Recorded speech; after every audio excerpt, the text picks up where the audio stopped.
Okay, guys, we are live. So for those listening at home, welcome to the Dungeon Musings YouTube channel. My name is Kevin Madison, and I'll be your friendly Weird Master today, also known as a Sage, but I prefer the former rather than the latter, but I'll answer to either. Today, we're carrying on our ongoing campaign, playing Robert Schwalb's excellent Shadow of the Weird Wizard role-playing game. This is the successor game to Shadow of the Demon Lord. And we are using this to celebrate the 10th year of the Dungeon Musings YouTube channel with our Decade of Doom campaign. And as such, we are pushing the narrative forward. We are taking place, this adventure is taking place 2 years after our last session, where our heroes uncovered a necromantic cult underneath the city of Newtown. And with me today are the stars of our Decade of Doom campaign. I'll go the order I've got you guys on the screen here. Why don't you tell us who you are and who you're playing today? First up, we've got Jeffrey. Hey everybody, I'm Jeff, and I'm playing Moonbeam alongside. She is a future-telling sprite and a street fighter. Nice. Next up is Graham. Hi, I'm Graham, and I am playing Oakley. And Oakley is a mage and now pursuing further Dweemercraft with an arcanist. Very nice. Next up is Carl. Hello, I am Carl, and I'm playing Holdick, who used to be called the Juggler. And he is a, he's a Revenant ancestry, and he took the novice path of rogue and expert path of spellfighter. Very nice. And last, but certainly not least, is Sean. Hey, I'm playing Sirocco, a harpy elementalist mage. Very nice. So I mentioned, guys, that we are picking up 2 years after our last session, but let's talk about last session. What do you recall having happened last time? Yeah. So I'm pretty sure I was there. Yep. You were, yes. Sirocco was there. I think it was. I was definitely there. I think it was all of you guys. Actually, it was the same party last time because It's the same. Yeah, it was. yeah, because David what had a other commitment and Jamie was, I think he's hiking or was hiking last time. So But- we reconnoitered the Baron's building, I believe. The that area back there. Oh yeah, you Yep. learned of a potential traitor in Newtown. Right. This is Indeed. after recovering or having that revenant woman appear in town. Oh, yeah. Yeah, we discussed for quite some time, for a bit, like in that tent with her, like what we should do.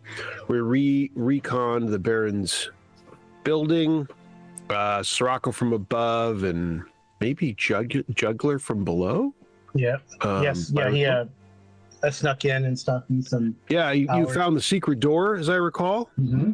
Mm-hmm. We went down. We battled 2 chambers worth of foes. I will need help on exactly their composition. I may have handouts. Yep. Various types of skeleton warriors, skeleton bowmen in the first chamber. Oh yeah. Yep. Mm-hmm. Oh, yeah. And then those Yeah, which is guys- what attacked us in the town too. Yep. Those Yep. undead killers. Correct. Mm-hmm. There we go. I remember those guys now. Yeah. Mhm. Any one of these can be the name of Carl's, death metal band from high school. Bone Yeah, the Archer, the Bone Barbarian, Barbarians. Undead Bone Archer's Killer. in the macro statue. Exactly. Yeah. The making metal band. Right. I seem to recall last time we missed Caden, and here we are again. We'll miss Caden again, perhaps. Oh, wow, yeah. But, yeah, because we had some hordes that we had to navigate Yeah. down in the chamber, down in the dark chamber down there, and that's what I recall. Really, that's what I feel like we stopped after dealing with the second room full of ne'er-do-wells. Yeah. If I'm not mistaken. You did. There was you had heard chanting at the end, but sadly, by the time you got there, they were gone. Yeah, the cultists had fled.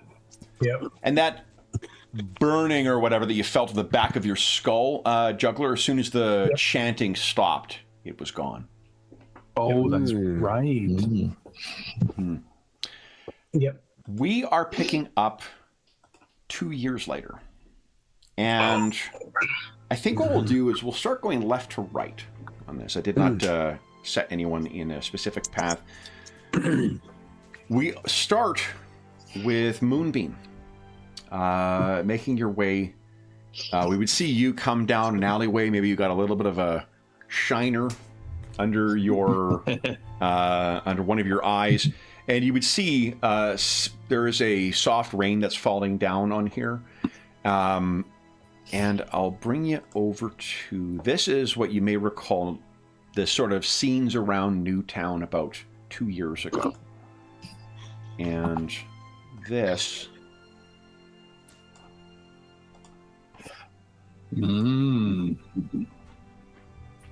is a bit of a scene now. You come out of the alleyway, and then what you hear from somewhere in the dark, oh, we're missing someone important here. Hold up. Yeah, where'd Midnight go? There he is. Got to keep your eye on him, otherwise, they get up to... He wanders off, Yep. Okay. You hear a whine from somewhere over near, some, like a half-broken crate, and you know precisely who it is. Midnight gets up and kind of comes scooting over. He's, soaked with some of the rainwater that's come down, as well as some alley water. What kind of... You can hear him. Midnight, for the purpose of today, will be played by Anna Banana. There he is, barking. We used to have a running joke about inserting dog adversaries into every session to excuse the background. Now I've brought it in. It's easy. Exactly. For a 10-year anniversary thing, this is a great callback to early parts of the Night Below campaign, for sure. Yeah. So what kind of dog is Midnight as far as temperament? What do you think? Rescue, I assume. Yeah, rescue for sure. He's highly intelligent, and I think playful would be the best way to describe his temperament. Okay. So friendly, like, visiting all the people, makes friends with the locals. So only because, you would expect this to be coming, but you have just come from a couple of bouts. So Moonbeam, why don't you give us a strength check, please? If you think there's a boon you should be getting from any of your professions, then feel free to do that. Let's just see if you end up on the ground or not.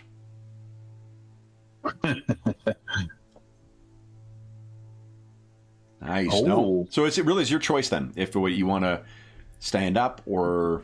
Because it's so wet, I think she'll sort of brace against the bounding of Midnight. So Midnight kind of jumps up on you, and you're like, all right. And that's when you can hear the tolling of a bell. That's Anna's bell sound. Her automatopoeia efforts need a little bit of work. She's not that dude from Police Academy. And I think Moonbeam, just by hearing the tolling of the bell, it sort of shifts your mood slightly, because it reminds you that is where the chapel of the new god has been constructed, on the ruins of both the Baron's manor that had been built there and the desecrated temple to Lord Death that was beneath there. And that's where we were previously 2 years ago. Correct. Yeah. Okay. In the interim since that time, the discovery of a temple to Lord Death, the followers of the new god use that as a further excuse to demonize the followers of any of the older faiths. and to further drive people into the hands of the growing devotees of the new god. Yes. All of the current council members owe lip service, if not actual devotion, to the Church of the New God, which has become as ascendant in this city as it once was in the old country. Can you remind me what our friend's name was? The girl from the circus who we traveled with, who joined the new church? Estabel. Estabel, yeah, okay. And Perfect, Estabel yeah. is still with the Church of the New God, and quite prominently placed. I actually have a handout for her as well. Yes. You guys have now been, it's been around 4 years since you guys set out from the old country, and in the intervening years, there has been both things gone well, things gone poorly. You have not seen or heard from Caden, for instance, who was effectively the person who founded the Watch, because he is a devotee of hate. And hate, as well as all the other older pantheon, they're not welcome here, at least not openly. And it would be a scandal, if not leading to an inquisition, to have a devotee of hate in charge of the town watch. Yeah. So this is sort of, the tolling of the bell is a constant and unfortunate reminder of the dramatic changes. But looking around, as you can see, there also has been a lot more construction.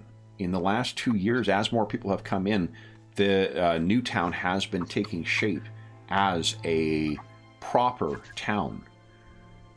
But as things strengthen here and stabilize here, you do hear that things are rougher elsewhere. In particular, you've heard that one of the 5 towns around Lake Plenty was apparently subject to an inquisitorial raid in relation to another forbidden cult. So long as you abide by the church and don't actively and openly worship others, then typically you will not draw their attention, and you have learned to keep yourself kind of as a sprite, to keep yourself a little bit inconspicuous. Yeah. But with all of that in mind, why don't you tell us, what are we going to see Moonbeam's daily routine look like now? Where does she go? What does she do with her time? Yeah, so during the day, she would be sort of running a little extermination business that her and Midnight have going on. I don't know, Kev. I'm not sure what kind of. I'm not kind of sure what kind of vermin are here. Or if they're like, murder for hire is or... that's a euphemism for that too. But I mean, if you're, yeah. No, tons. Like there would be both mundane, like rats and oversized insects and things like that, as well as supernatural threats, right?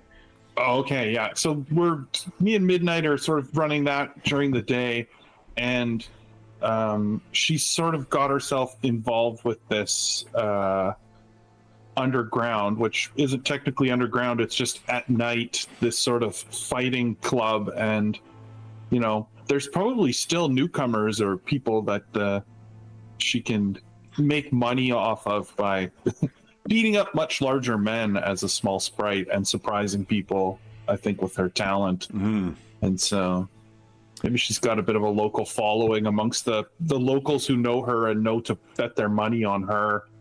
In particular, the non-humans. Those who are non-humans and those who are mixed race and those who are devotees, the remaining few of some of the older gods. That's in the course of extermination and the course of underground fighting. That's how you would come across those. Okay, so yeah, so that's what she's up to, really. Okay. Where would you be heading now? Evening is coming. Evening is coming. if you're working as an exterminator and as a back alley, brawler, I'm guessing you're not living in one of the nicer neighborhoods that has. No, I don't think so. And I mean, like you said, as a sprite, I think that she's always trying to lay low a little bit. Yeah. And so, yeah, probably a little bit of a darker, seedier neighborhood. Evening would probably be shifting from sort of day work to night work. So either heading to the tavern to see if there's, any newcomers or any fights that have come in, that kind of thing. Okay. You pass Caden's old home, or the remnants of it, which at the time used to be one of the more desirable places to live, right? Yeah. It's had a solid walls, it had a solid roof, and now it looks like a ruin and likely will be demolished and replaced once someone decides to try and lay claim to that location. But you and Midnight has not yet been fed. You have no doubt he's been fed by somebody, but he's not by me yet. Yeah. They say write what you know, so this dog is trying to gaslight you into a second meal, basically.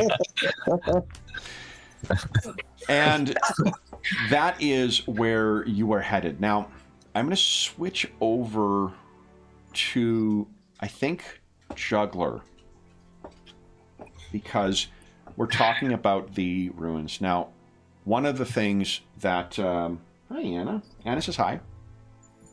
Yeah, getting comfy? There we go. 2 tries. Let's bring you guys over to including Midnight. I won't leave you behind. Good dog. Here we go.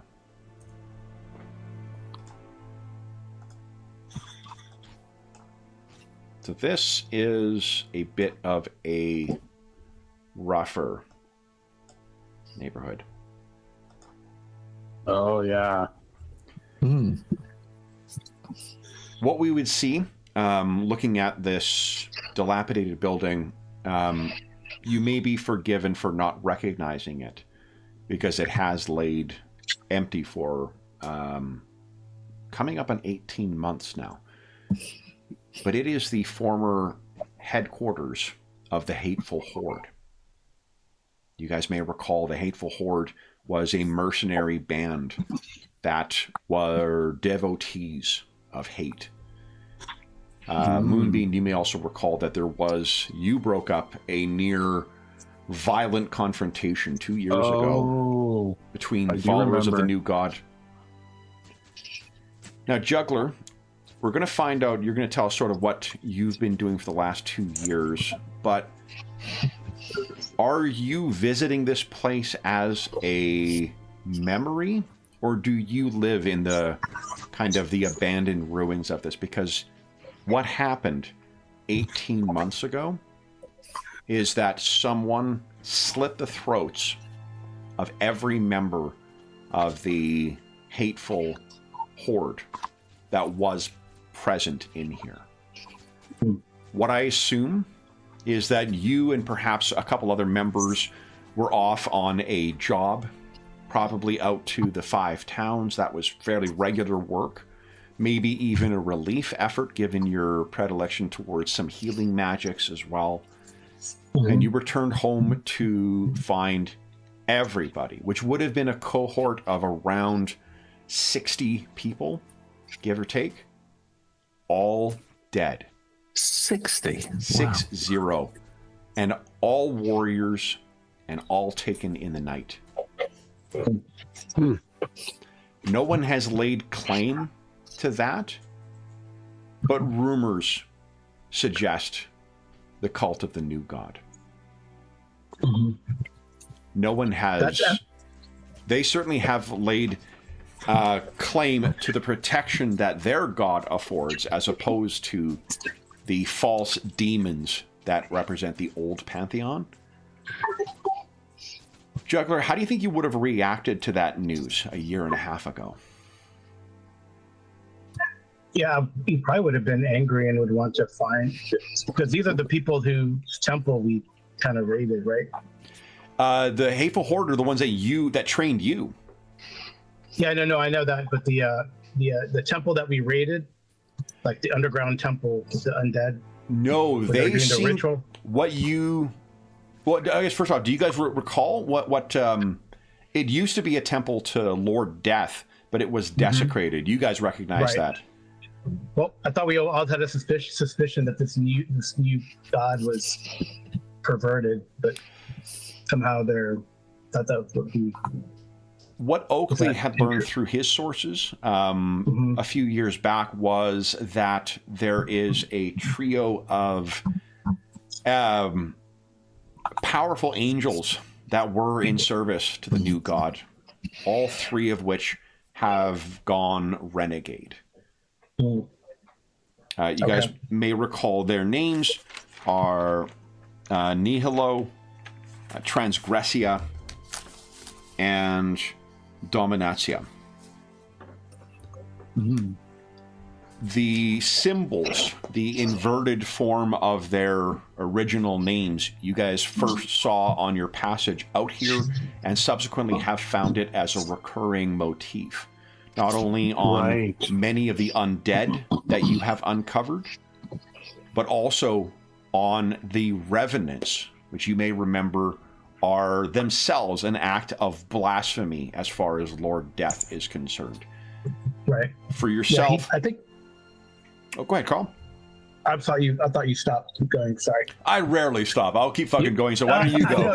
You have this, like, inflection that invites a response, so I apologize. No trouble. So, go ahead. It's my Kirk-esque pauses. It's my Canadian content for the day. What it is that you may remember the revenants themselves are traditionally viewed as the one time that Lord Death permits those to return from his realm. And that's to be able to address things that were left undone. Otherwise, the undead are anathema to Lord Death. So falsely created revenants like that poor woman that you guys found and some of the other things you guys faced, these are acts of transgression against Lord Death specifically, and they have all been used or worked using that symbol of Nihilo, a renegade angel. That is a servant of the new god. It's unclear. As far as doctrine is concerned, they would reject it. And what the church did, they did not recognize that this was a renegade devil or a renegade angel that led that temple. Popular belief was that it was a temple of Lord Death, and it was followers of Lord Death who were creating these horrible undead. Everything that those angels did, all those horrible things that were done to those people, all attributed to Lord Death, which is part of the reason the new God's church was able to ascend here so quickly. Oh. But you, of course, Juggler, know the truth. Right. Yeah, and he's a worshiper not of Lord Death, but the daughter, right? Lady... Hate. I thought yes, Hate, yeah. He's a... Yeah, I think you followed Lord Death. If I remember, you followed Lord Death, and it was Caden who follows Hate. Okay. You may follow both because, you know. Yeah, I thought there was like a female aspect or one of his daughters. Maybe it is Hate. No, it is his daughter is Hate. Okay. So, and it's part of the reason you found a welcome home among the hateful horde is because they're all devotees of hers, warriors. Okay.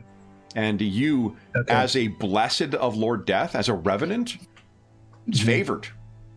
Yeah. So, you were angry. What do you think you would have done? Tried to track down the killers, but maybe ran into dead ends. Okay. Literally.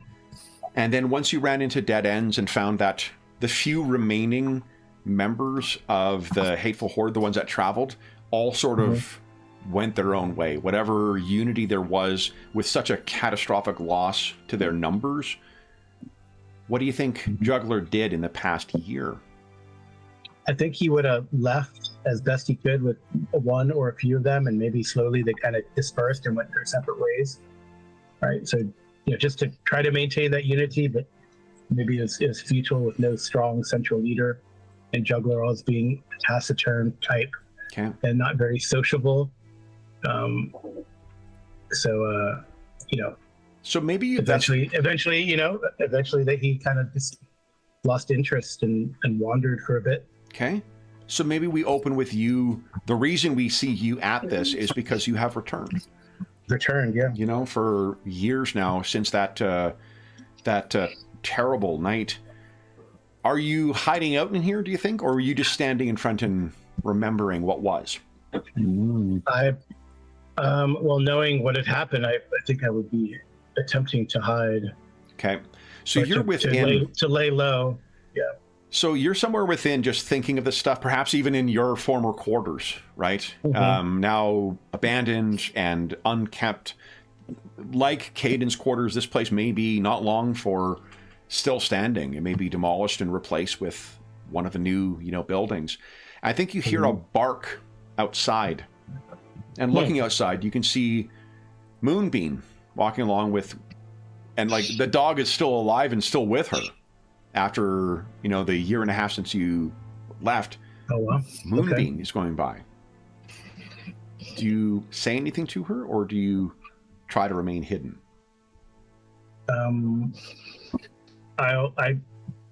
I'll whistle or call out in Sylvan. Hopefully Moonbeam. Yeah, when you guys also had, Sylvan. when you were, this is going back 4 years, but when you were members of the guard on the caravan, you guys developed signals amongst one another. Yeah.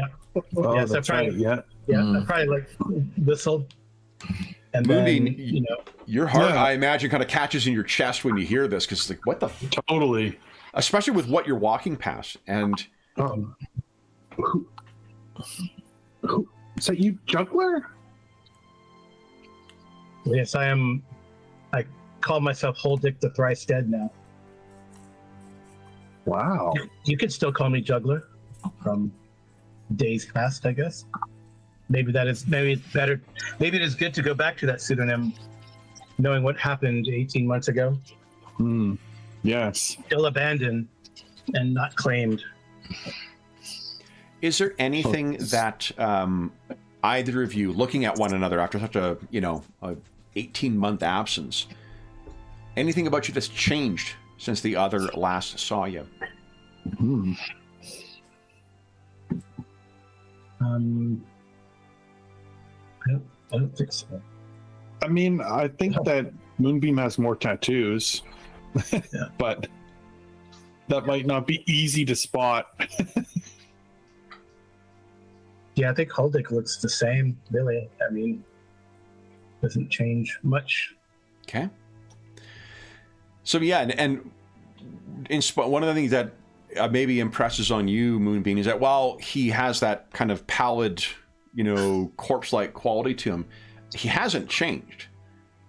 Right. Like, it's one thing to say that someone, like, oh, you haven't changed a bit, but like literally he still looks as preserved in the exact way he was Right. when you last saw him. You look good, juggler. I am sure I look the same. I don't. It says the root keeps me preserved and not smelling like. Well, you could still. I'm sure you might smell the lingering blood and death and decay here. Don't be so hard on yourself. To my eyes, you look wonderful. Where are you staying, Moonbeam? Is it a big enough place to accommodate two? Yeah, probably. Where are you staying? Do you have a place? I was going to stay here. We can find you somewhere. I got some room. Very nice. Thank you. Of course. For an old friend? Right. And the others, have you heard? The others that were in the caravan some time ago? I have not seen them. I know Caden, well. So we're going to learn think about he is- Sirocco in a moment. Oakley But comes and goes. His magics allow Okay. him to quite easily arrive here. And one of the things to consider, Graham, you have figured a way out of the tracking that they were doing. Okay. You've got a workaround now, so you are free to come and go without risk of your pursuers. And we'll get to you in a moment, too. You have also put a name to your pursuers in the last 2 years. Okay. Sirocco, before you tell us where we see you, I want to share with some of the developments over the last 2 years. Assuming that you continued on with the caravan work, which is beginning to trickle off, it's not in as much of a high demand now as what it was, and the folks who are coming at this point, it is much more likely the folks who are so desperate at this point to try and make the move, they are not able to make the voyage. The other thing that has changed is what was once rumors of orc hordes active in the Salt Barrens is quite unfortunately a demonstrable fact now. And it is as a result of one such horde that you no longer have Zarpa with you. Zarpa was killed roughly a year ago. After she died, her partner, whose name... Gunnar, thank you very much. He settled in to Newtown and kind of took up a combination of the drink and a local narcotic. What was the last part? And what? A local narcotic. Oh, no. An exotic thing. That circumstance, it was yourself and Gunnar and maybe a handful of other people who survived. An entire caravan lost, and Zarpa dead at the hands of orcs. I'd like to know what you've done and how your relationship with Gunnar has developed or changed in that time. So I think Sirocco has grown up. The boyishness is gone. There's wrinkles, not too many wrinkles, but scars anyway. And he's borne a lot more responsibility. He's suffered some significant amount of loss now. And his relationship, I think, has changed demonstrably with Gunnar when he was... Sirocco was notably immature, and Gunnar was his needed mentor, and things have sort of flipped where Sirocco finds himself being the one needing to look in on Gunnar, not the other way around, and being the voice of reason, to Sirocco's surprise. But he's in that position now. I think he accepts. He accepts it, and he still holds out hope that Gunnar can kind of pull out of it. And he still tries. He tries to make to keep that hope alive for Gunnar, if for no one else, to get Gunnar out and about doing things. Whatever Gunnar wants to do, and anywhere but a tavern. Okay. And like a year, it is a long time, but it's also not. So it's not like this is not a matter of like you blinked and suddenly it's 5 years later or something like that, right? Yeah. Like there was a year of difficulty. Like that time was really challenging, either greater occurrence of deaths on the passage or more losses of colleagues because of it. There still is a active caravan group, but it is much more dangerous now, and the folks who are willing to do it are either incredible, fanatics, or they are just people who are looking to take advantage of desperate people. What's Sirocco been doing beyond the caring for Gunnar? What's he been doing with his time in Newtown? I think Sirocco felt a pull towards the caravan business, but for a variety of reasons, primarily what you just described, but also because he feels he worries that if he disappeared for months, he wouldn't know what Gunnar would be like when he got back. So that all made it like an easy decision not to do that anymore, or at least for the foreseeable future. The caravan guarding, but he probably, he gets work. I mean, he's I think, I would imagine he's got people know who he is because of doing that caravan for as long as he did, and that he can handle himself. And and flying is always a little bit of a skill you can sell for a variety of things, and so maybe a little bit of escort, a little bit of local escort work, or maybe the town even perhaps hires him on a per diem basis for maybe if you're a Harpy, probably not the town because of the expansion of the new guard, Right. but. Gotcha. Escort duty, the similar work that Juggler was doing, it's dangerous still out there, and there are proven orc hordes that are out there. So the trips to the 5 towns is definitely something that you could hire on for.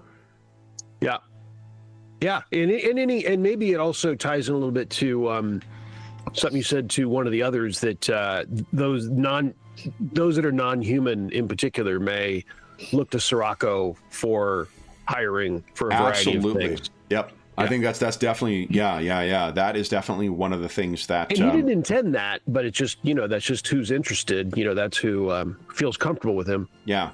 So because Sirocco and Moonbeam were the most present, I think, in Newtown the last little while, why don't you each give us I think it's an intellect check, please. If you got anything for picking up, like anything about the changes in the city or anything like that. If you got a profession that you think would apply to that, go ahead and add include a boon for yourself. Or if you think there's more than one factor there, then that's fine.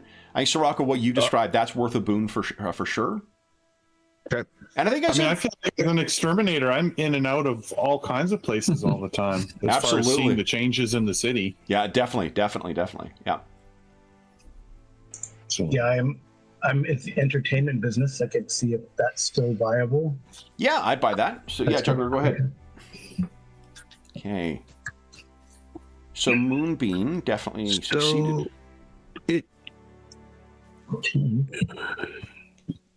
Okay, Juggler also succeeded. Mm-hmm. What's going on, Moonbeam? What happened there? Yeah, I don't think I should have had that. So I got -1 as an intrinsic intellect. What is your intellect? Bane. 9. So it should be -1 then, right? Right, should be -1. Is it? No, it's showing plus. It's showing a boon, isn't it? I genuinely do not know. I think it. That's a boon right there. The 4 is a boon. I'm pretty sure. Yeah. 6 is the D10. The 9 minus 10 is the. Oh, you know what? That's third base. Actually, that's correct. I take it back. Okay. My fault. That's correct. No Ignore problem. me. I was misreading the we play every month. I was misreading the characteristic modifier. Never mind. Sean, it's not like you fucking played 2 other games in the last 12 hours. So come on, try and stay on top of things. Yeah, My what? bad. I confound games all the time. Too. Yeah. Yeah. I've had folks on the channel ask about would you do your own game? I'm like, it is my own game. It's just one fucking thing that I barely remember from a bunch of other games. So it all comes together. So Juggler and Moonbeam, one thing you've noticed that is a curious, amongst the most devoted in here, there's a curious exception to the sort of non-humans need not apply type situation. Yeah. And that is with wargs. Those of I can't remember what Jamie's character's name is. It's not, his name is not Seamus, but I've got Fenric, that's what it is. Like, why am I thinking Duncan and Seamus? Fenric's type, the folks who are the descendants of those who had been afflicted with the lycanthropic plague. Oh. Now that is particularly of interest to, because I think what you're, while neither Moonbeam nor Juggler are devotees of the new god, what you know from your time with Fenric is that the wargs are seen as those who were cursed. They're the descendants of those cursed by the lycanthropic plagues. They fled to the borderlands because they were being persecuted by the Church of the New God. One of the things that led to, one of the many different things that led to the ascent of the Church of the New God in the Old Country was their crusade against the lycanthropes. And yet, the wargs are favored. And the only non-humans that are favored. Not for Is nothing. there one of those? Go ahead, Carl. Did it? Sorry, I will not say anything. Or I'll just mute myself and drink too much. Anyway, I was going to ask if any of those fallen angels, since they're like almost reverse in aspect to what they favors those wargs, or is that something we might know, or maybe we'll have to ask Oakley when he gets here? You mean, could they be a manifestation? I mean, if you take a duality between like civilization of mankind or the sentience of man and the bestiality of animals, maybe that could be seen as that. There's definitely thing, but if that's not, these seem to be those three fallen angels, the Triarch Concord. You will confirm momentarily, Oakley. The Triarch Concord is a little inversion of what they used to represent. That is not quite the same thing as man changing, but there is a dualistic aspect to it that is definitely a parallel. The other thing of note is that Sirocco's former owner and Oakley's former master and Fenric's uncle was the warg wizard. He was also a warg who seemed active in the Old Country, associated with the New God's church, and he was quite interested in what was going on in the borderlands and in the struggle against the weird wizard in the East. What that connection may mean, unknown at present, but it is something that you have noticed. Now, Sirocco, where would we find you 2 years after the scouring of that corrupted temple? Oh, maybe I'm headed to Gunner's, and I'm hoping to find him, but I'm afraid I won't at his place, because that means he's probably in the tavern in the back vomiting or whatever. In a bad spot. Sure. How often is it that you find him there, and when you find him elsewhere? Would you say is he getting worse? Do you think? Do you think he's getting? I think so. I think he tries to hide it from you. Because like he definitely had a. There was a parental kind of relationship that seemed to develop between you guys, and also a mentorly relationship in the sense that he helped you develop your magics. But so I think he does try to hide it from you, but it's tough when it gets hold of him. I think a big demarcation point was simple demarcation of half, and I think it's well over half now, and that he's in the wind. Okay. And so I'm a little down. Like, it's not, we're not winning. This is not winning right here. We're not. Nope. So then, in spite of all of that, hold on, I need to grab one thing here. Let's see.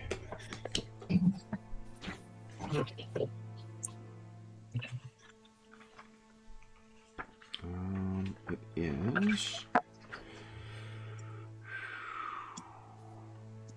Whoop.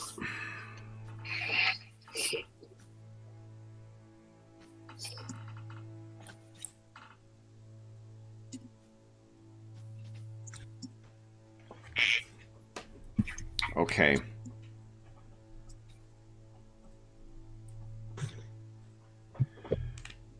You get, you kind of swoop around the block and, come in for a landing to where he is. And what you spy is that the lights are on at his residence. So it does seem like he's home. Yeah, a little cheers me up a little bit. Like, hey. And as you get closer, you hear something that you haven't heard in probably some months. A bona fide, genuine laugh from Gunnar. Untainted by liquor.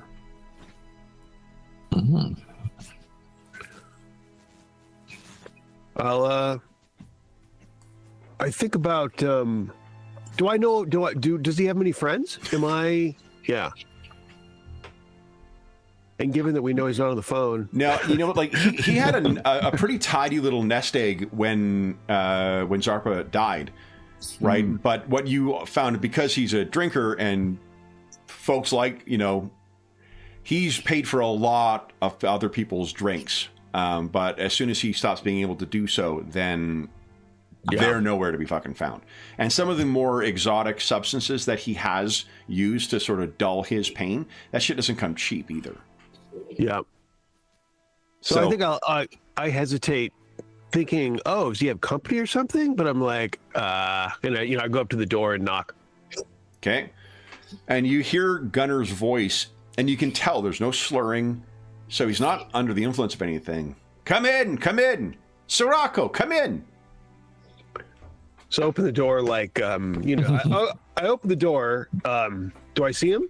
You do. And he is sitting in his, his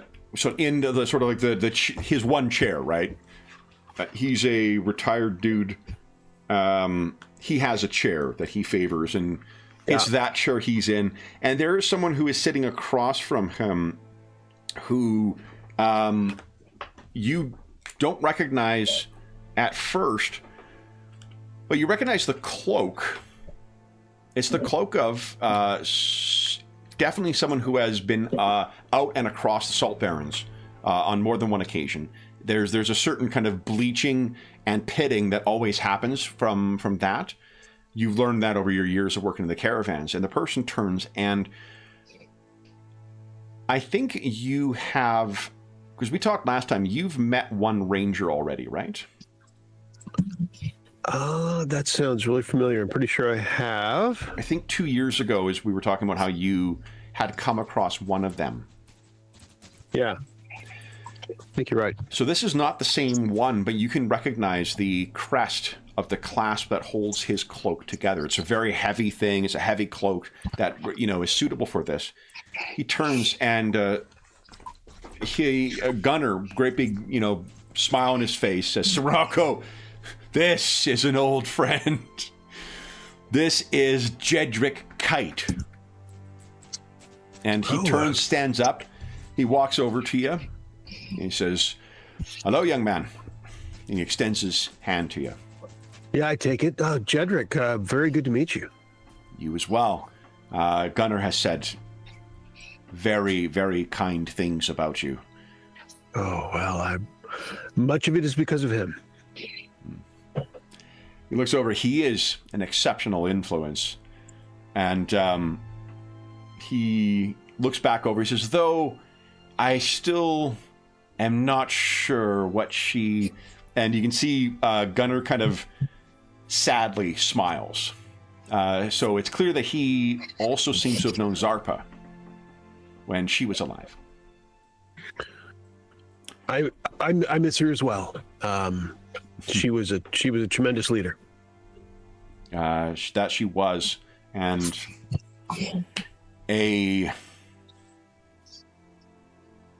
truly a hero in her own capacity. Gunnar and I were just talking about dinner. He insisted on waiting until you arrived. Oh, well, I'm in. Then I feel we should have... There is I understand a tavern nearby. And if you get any kind of look of like, oh, no, fuck, no, you know, on your face, he says, he kind of emphasizes to you, you know, recognizing that, but we can find a private room, which I am happy to pay for. We'll be able to enjoy ourselves and a fine meal uninterrupted. Old friends catching up. And I think Sirocco's face was more along the lines of like poker face, just immediately like freezing it in place so he wouldn't look, you know, horrified. He goes, okay, yeah, I'm in. Let's go. Yes. Good. Sounds great. How much has Sirocco interacted with Moonbeam in the last year since you've been more regularly here?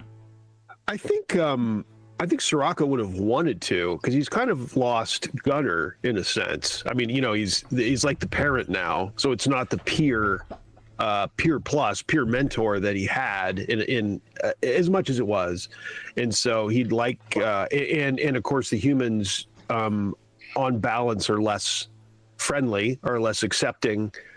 And so, you know, Moonbeam's a natural. Like, you know, he's Sirocco spent time with her, and she's, you know, so he would want to. That would be his okay, his preference. So then, you know, maybe you might think of Moonbeam. You know, knew. I mean, she knows Gunnar as well, not nearly as well as you do. But you know that she's been living very hand to mouth. Do you think it's something she might enjoy? Yeah. Yeah, I think once I think Sirocco was, you know, in a certain gear, headed over to see Gunnar, hoping that he'd be there, and all of a sudden it's like totally different. And I think the next thing, you know, because things have been kind of on the downslide, when he realized that Gunnar was with someone, he's like, oh, it's going to be like one of his like drunk friends. It's going to be one of these, you know, hanger-ons. And then it's like a ranger, and he's like, woo. You know, like, and then, you know, he sounds sober, and it's a totally respectable, like completely on the level person. This is like a carnival. Like this is crazy. So he probably, you know, he probably would immediately break into, hey, let's bring Moonbeam too. Like, you know, it just gets all, you know. Gunnar, you know, gets a big smile and says, that would be yes. Can you fetch her? Yeah, I'll find her. But tell her to leave that dog. Okay. Does Gunnar not like midnight? Is that a... It's not so much that. I think midnight, it sounds like, is a bit of a, like, absolutely lovable disaster. Yeah. So... At a restaurant is not, or not a restaurant, you know, at a tavern or anywhere with food is probably not. Yeah. Fair enough. Yeah. Okay. So I go, I'll see you there. And I you know, maybe I even leap out the window. Sure. You head off. So we're going to leave you for the moment. And we are now what was his name again? The his ranger? name was Jedrick Kite. Got it.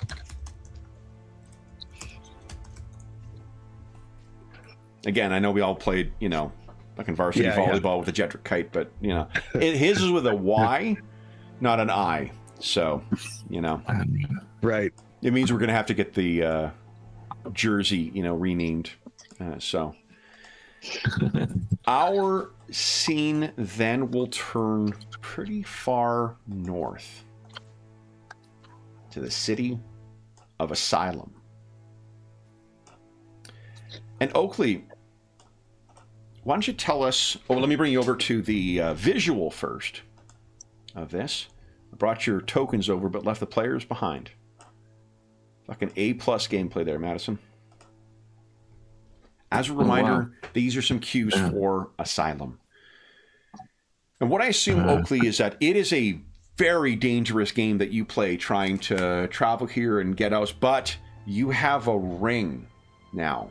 A ring that you acquired from a colleague that has the sex.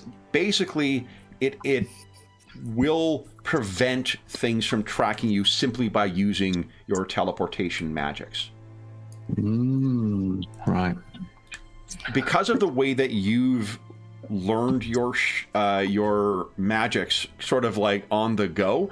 What I picture is that because of the lack of formal training, there's all sorts of things like you'll know an awful lot about how to do like one or two things, but the overarching education that you would get, a comprehensive education, any other spellcaster would know that this might be something that you would be, or not any other spellcaster, but one that is a more formal trained like wizard or something like that. They may know like, well, of course they're going to fucking follow you, but just use this thing.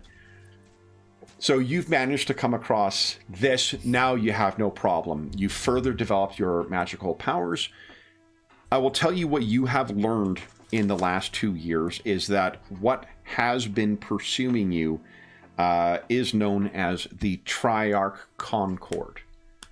And if you had questions as to whether or not it was a three-way agreement or cabal of fallen angels, there is no doubt in your mind now. Right.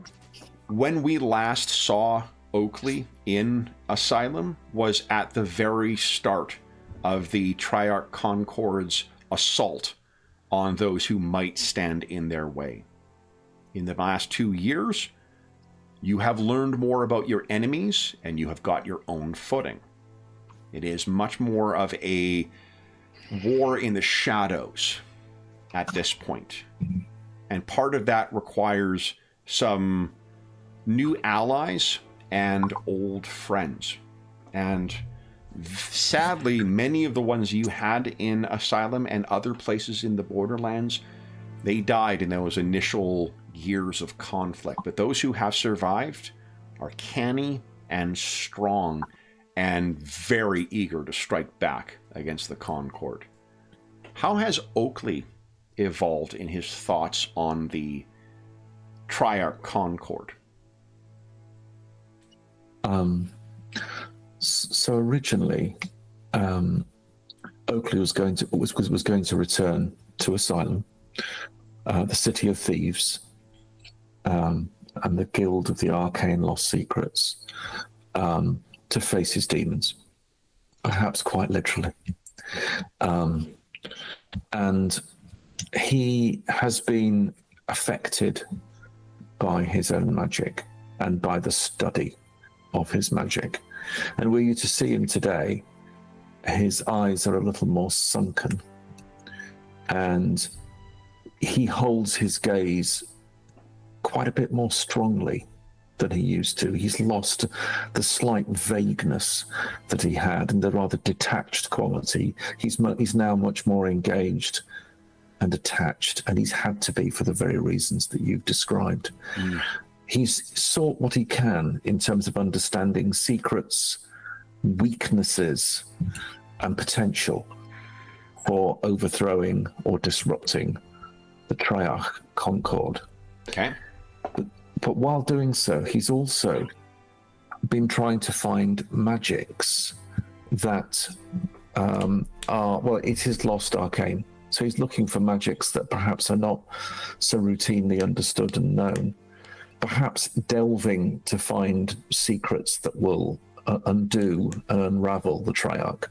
But also, you can sort of, you can sort of almost hear him muttering to himself over a musty tome deep in some arcane library, saying, I could have learned to teleport diseases out of small children, but no, I create portals inside people so that I can physically tear them apart. This is a non sequitur. There's one of my absolute fucking favorite panels in any comic book ever is this early 2000s panel out of a Spider-Man comic where he's facing the villain Stegron, who's basically like the lizard, but he turns himself into a lizard man. And Spider-Man's like, you could use your knowledge to cure cancer. And the guy's like, I don't want to cure cancer. I want to turn people into dinosaurs. Yeah, that. It's that thing. Yeah. So does he make contact with, or does he continue either his relationship with either the Walk Wizard himself, So the War Wizard has been missing for at least 5 years now. His name was Shraxus Darkmane. That's right. It was his mentor. That's right. Yeah. Yeah. And you were basically a what do you call it? A go-to, for him. I can't remember. You said it was an artifact that went wrong. It could very well have been a teleportation artifact that you used by the War Wizard to move around so quickly that malfunctioned, or perhaps you were fucking around with it and doing something you shouldn't.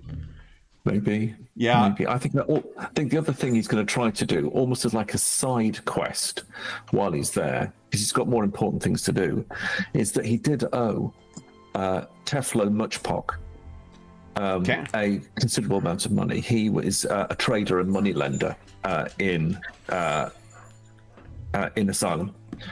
And so I think he's going to be seeking, the only thing he can do probably is use his skills and arts as a way of paying back Teflo. And I think he recognizes he has to keep on Teflo's good side, because he's going to have a lot of contacts in Asylum. It's kind of his city more than his. Yeah. That's what I'm doing. Okay, cool. So I think, let's say that over the past 2 years, maybe that's what you, between trying to maintain contacts and let me just change one name here. Hold up. I've put a name down and now I kind of hate it. So what happens when you put something down, you're like, nah, I do that all the time. That ain't gonna roll off the fucking tongue. Like, come on. One of our regular recurring, I actually do like this one, but one of our recurring NPC threats in our Night Below campaign is a dragon whose moniker is the Mad Sun, which in Draconic is Ayudeg Div Diru. And it has taken all of us several months to get used to saying Ayudeg Div Diru. Okay, I think that's good.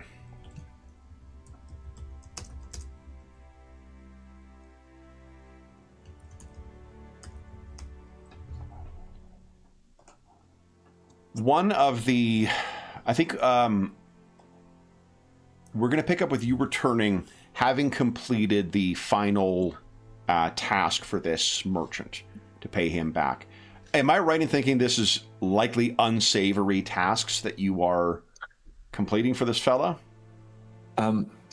A teleportation wizard working for a thief and moneylender. I expect so. Okay. Are you, the type of work that you've done for him, is it as a courier, as a, enforcer, or a combination of the two? I think it's an extractor. Okay, so a combination of the two. Got it. Yeah. So you have returned from your most recent of things. What do you have in your possession that you were turning over to him to demonstrate that this is it? Books closed. I'm not entirely sure who this crown once belonged to, but the runic sigils upon it are of a tone that I do not recognize, and the ebony gem that sits at its crown glistens almost watchfully as I passed it over to him. Okay. I don't know. I just made that up. No, love it. So he receives this and says, well, you took your time. I think, but maybe so. It was complicated, Teflo. Complicated. When is it anything other than that with you, Oakley? And he opens up his ledger and goes through to double check and then triple check and then quadruple check.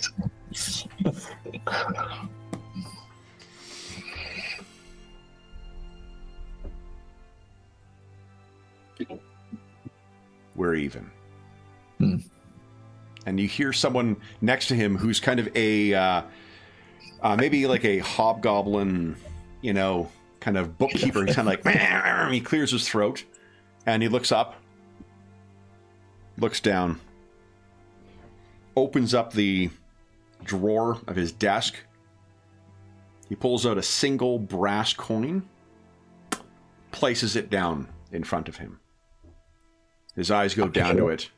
Now we're even. I pick it up, and I can't resist it. I just go. Yeah, it's definitely brass. So, what will you do now? You need work.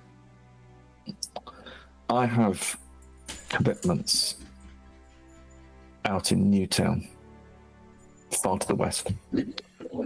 And there are, I sense, public callings for which my particular arts and skills will be required.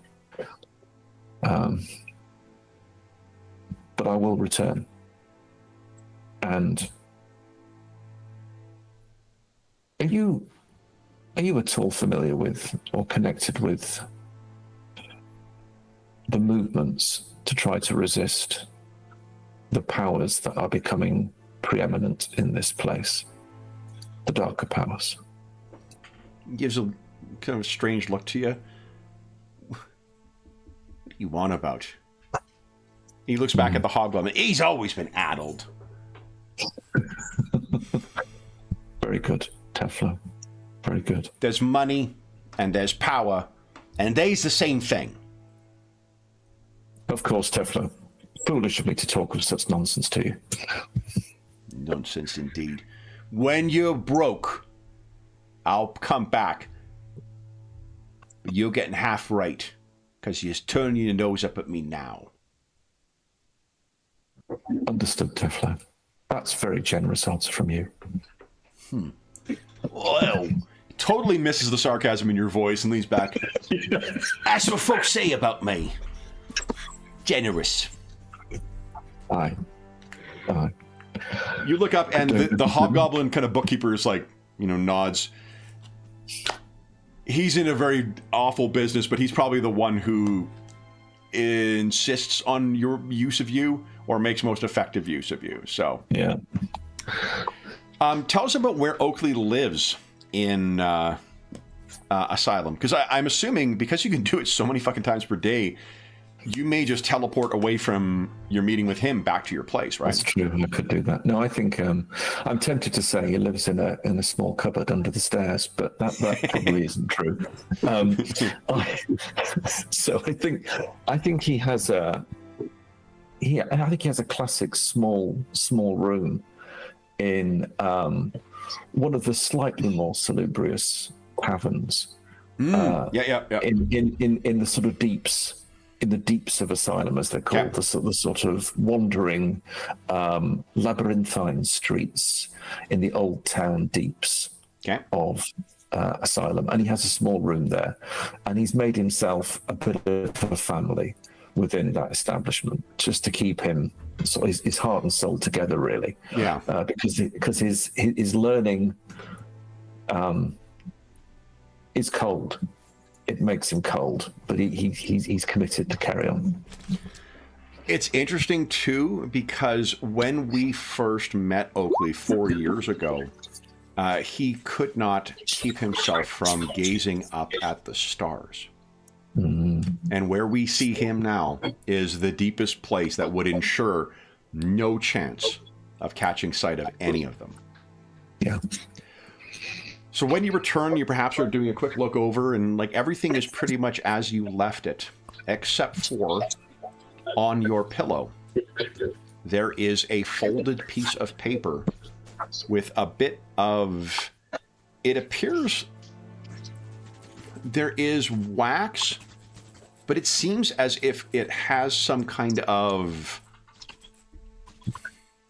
there's almost a translucent quality to it. It isn't opaque the way that wax most often is, and it seems to have a slight scent of it. And if you bring it close, the scent is salty air. And while you do not have, there is no crest that's on there, you know precisely who this is from. An old colleague, another fellow agent of the Warg Wizard, Connor of Old Coast.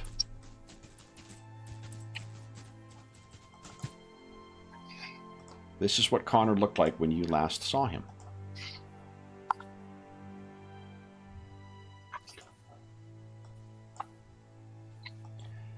It is sealed, and there is something in there. Typically, when Connor sends you something, this is often how the agents of the Ward Wizard would communicate with one another. What you expect to find inside here is a single symbol or drawing or icon that will tell you where you're to meet. I don't think you've received anything. To be honest, I'm not sure you knew that Connor was still alive. All right. Do you open it? Oh, I do. Okay. I try and find a place of privacy, probably back to my room or something. Okay. This is in your room anyway, so. Okay. Okay. So if you open it, there is an illustration of, it looks like a very crude drawing of a single line much higher than others, and then a series of other lines underneath it with a single star off to just to the left of this. What he is likely indicating is the tallest spire in Asylum. The vernacular for it, the inmate's view.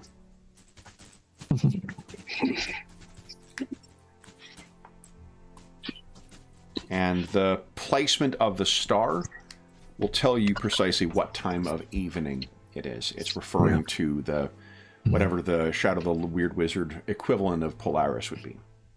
Yeah. How do you feel having heard from an old contact of so long ago? So I think one of the things I would reflect that the juggler, Sirocco, Moonbeam, I kind of am missing them. And it's been a long time. And given the dangers we've faced and the uncertainties that we have endured, I don't even know really if they're alive. And I've been very tempted to just flit in and flit back. But actually I haven't. I've stayed where I am. I've stayed focused on what I had to do. But I'm eager to leave, to rejoin them. And so to get this letter at this moment is a moment of remembrance that I do have other people as well, and people that I trust. And so my life is perhaps richer than the cold and slightly dangerous texts and the uncertain powers that I have to face. So it's with some warmth and enjoyment that I get the letter, but I do reflect this probably isn't just going to be a how you doing. It's going to be something else. And so there's a slight air of trepidation as I make my way to the inmate's view. So it's as you're, getting ready to do this stuff that you once again, do you remember Gilgamar?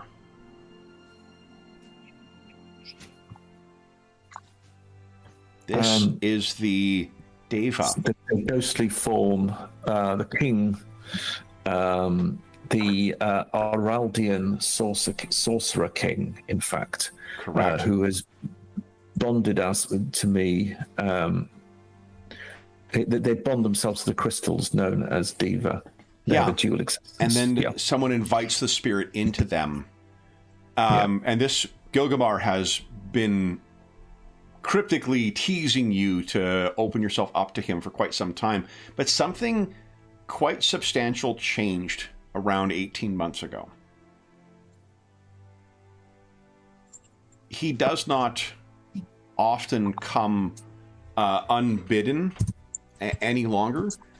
And when he does, he speaks only in that lost tongue of his people. And while I don't think you are... Do you think you would have taken steps to learn Old Oraldian? I think I would, actually. Sure. If I have the opportunity and the law to do that. I think he would Absolutely. attempt to. You've got a smartphone, right? You can get Duolingo. Old no, old Yeah, I've got a Darian? spell for that actually. Yeah, it's good. Perfect. So you can add that to your character sheet as one of your languages. Okay. And what you have learned, because you were hoping maybe whether this interests you, but he's been simply repeating a 2-line verse for 18 months now in Aurelian, and you now know what that curse or that verse is. Is it a curse verse? Curse verse, exactly. Dr. Seuss, the necromancer. If you would like to share with us what that is, you can look to our Discord thread. Okay.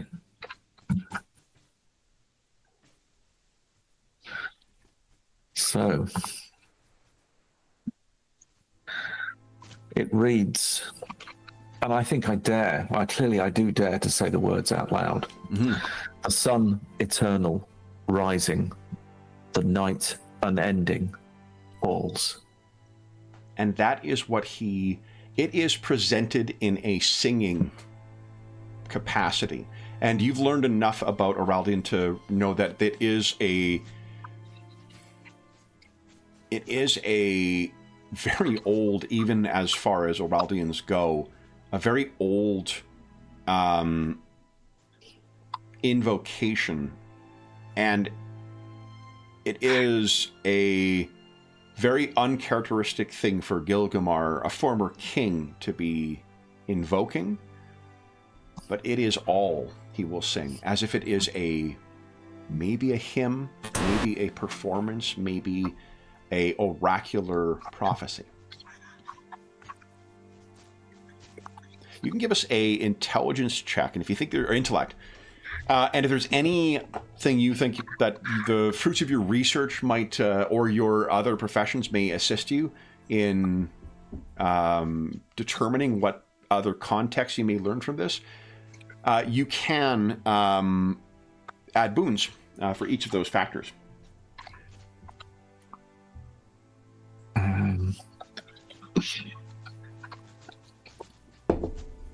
I'm not sure I do, actually. Okay. I think Just go ahead and give us an intellect check, please. Let's try it. And it's intellect. So frustratingly, there is very little. If you were a paranoid or if you were a suspicious-minded individual, you may even think that the Devas are hiding the information from you. Yeah. Not only Gilgamar, but others may be hiding things. But you move. Tell us how you arrive at the inmate's view. Well,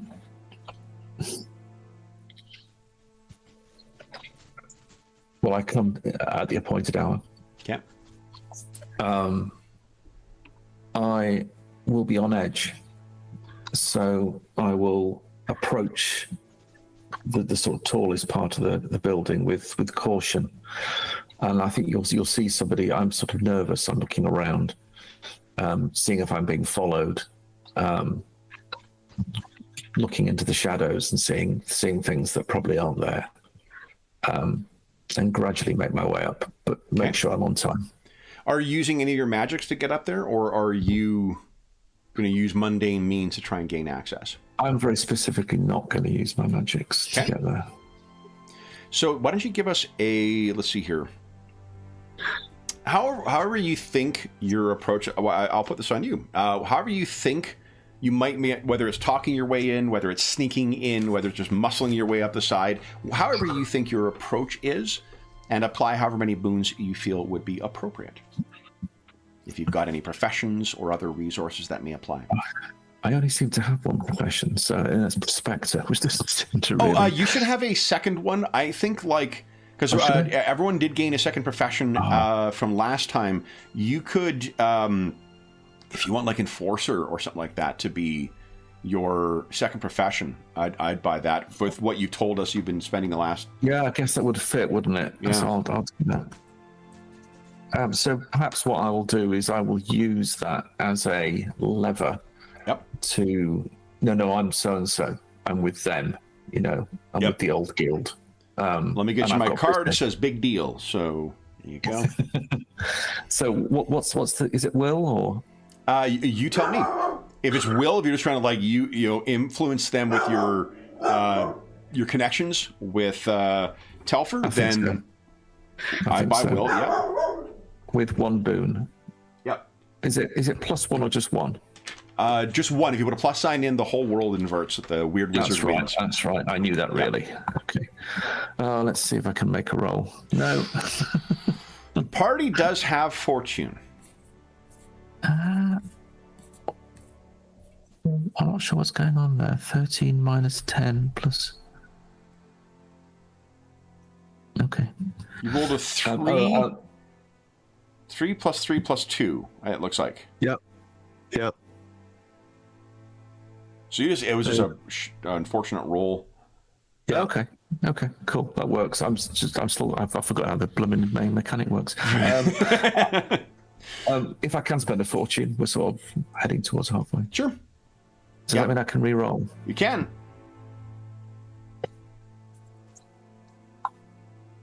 Because that's really like that was a roll of a 3, right? So like, look at that. You know, people say that D20 games are a bit swingy. I don't know what they mean really. You say it like it's a bad thing, right? We were talking about the relationship between hammers and nails in our last session, or our fantasy craft session this morning. What is I'm assuming is happening here is that you've just like they recognize precisely who you are, and of course so. And like gaining access to this point, this is the highest point in the city. It is obviously among the influential and whatever else. So you finally make your way up there, and with a nat 20 and a crit. I mean, nat 20 doesn't mean anything in this game. It's whether you roll over 20. It was a 6 on my boon, to be fair, and I rolled a 19. Oh, that's where the green comes from. Yeah. What do you think? Do you arrive on time, or are you a little early, or what? I think I would be early, but I'm going to conceive to ensure that I arrive precisely on time. Okay. So you sort of arrive there, and then you just in time to see Connor appear as well. All right. And he's sort of doing that. You recognize the look of, the immediate moment of disorientation. People may think that all places are the same, but like there is a jarring to the gut when you're at a different place in a different kind of. It's not the moving that is the issue. It's you're in a different barometric, environment. You're in a different elevation. All those little things where your body is just like, what the fuck just happened? And you see that on his face. You're not supposed to be able to do that. That's most definitely, the body is not ready to do that. But he appears, and there's a brief. It's only because of your experience with that types of magic that you would recognize it on him. He's clearly a senior mage, but then he looks over and he gets a look, and he says, "Oakley." It is me. Yes. And I'll look him straight in the eye, because usually it would be like I'd look everywhere but him, but I'm looking straight at him. Yeah. So yes, comes over. It is I. Well met, Connor. He says, "You look good. You've been living well." I've made my way, shall we say, in extraordinary places. These are extraordinary times we find ourselves in. They are. And you. Are you well? I am. Who is a colleague, a fellow survivor of those initial years that you think that may have put you in touch with Connor? You don't need to necessarily give a name, but even just like an identity of like whether they're another servant of the war wizard who may have been a rogue or a fighter or some other, I would say it was actually one of the thief lords of the who put me in touch and say, you need to go and speak to Connor. Okay. Why don't we call him Gervin? Yep, Gavin, the Thief Lord. I just sorry, Gervin the Thief Lord at a dinner party. And what is it you do for a living? I call him that. He hates it. And he says, Gervin told me that you'd been active and that you've taken up magic. Yeah, I've discovered several of the paths. And I've learned some, but I have much more to learn. Gervin also tells me that you have been hunted. Indeed. By outside powers. That is what I wish to meet with you about. I hoped it might be. I take it you've not heard... You don't know whether Shraxus lives or has died. I confess I have not heard any sign of him surviving whatever he found in the east. Have you? No. And you look in his eye, he does genuinely seem curious of like, what the... Oh, I see. Yeah. I don't think I can help him there. No. No. The thing you could say is you were traveling for a time with his nephew, who was the inheritor of Shraxus Darkbane's estates. And of course. Did you share that information with him? Yeah, I do. I'm totally open with him. Yeah. Interesting. What do you share with him about the attacks that have been on you and your understanding of the threat? I'll be totally open, and I'll talk about. I mean, I think probably from here we could probably mention words like the Triarch. Yes, he's heard rumors, but it's good to see it confirmed by you. And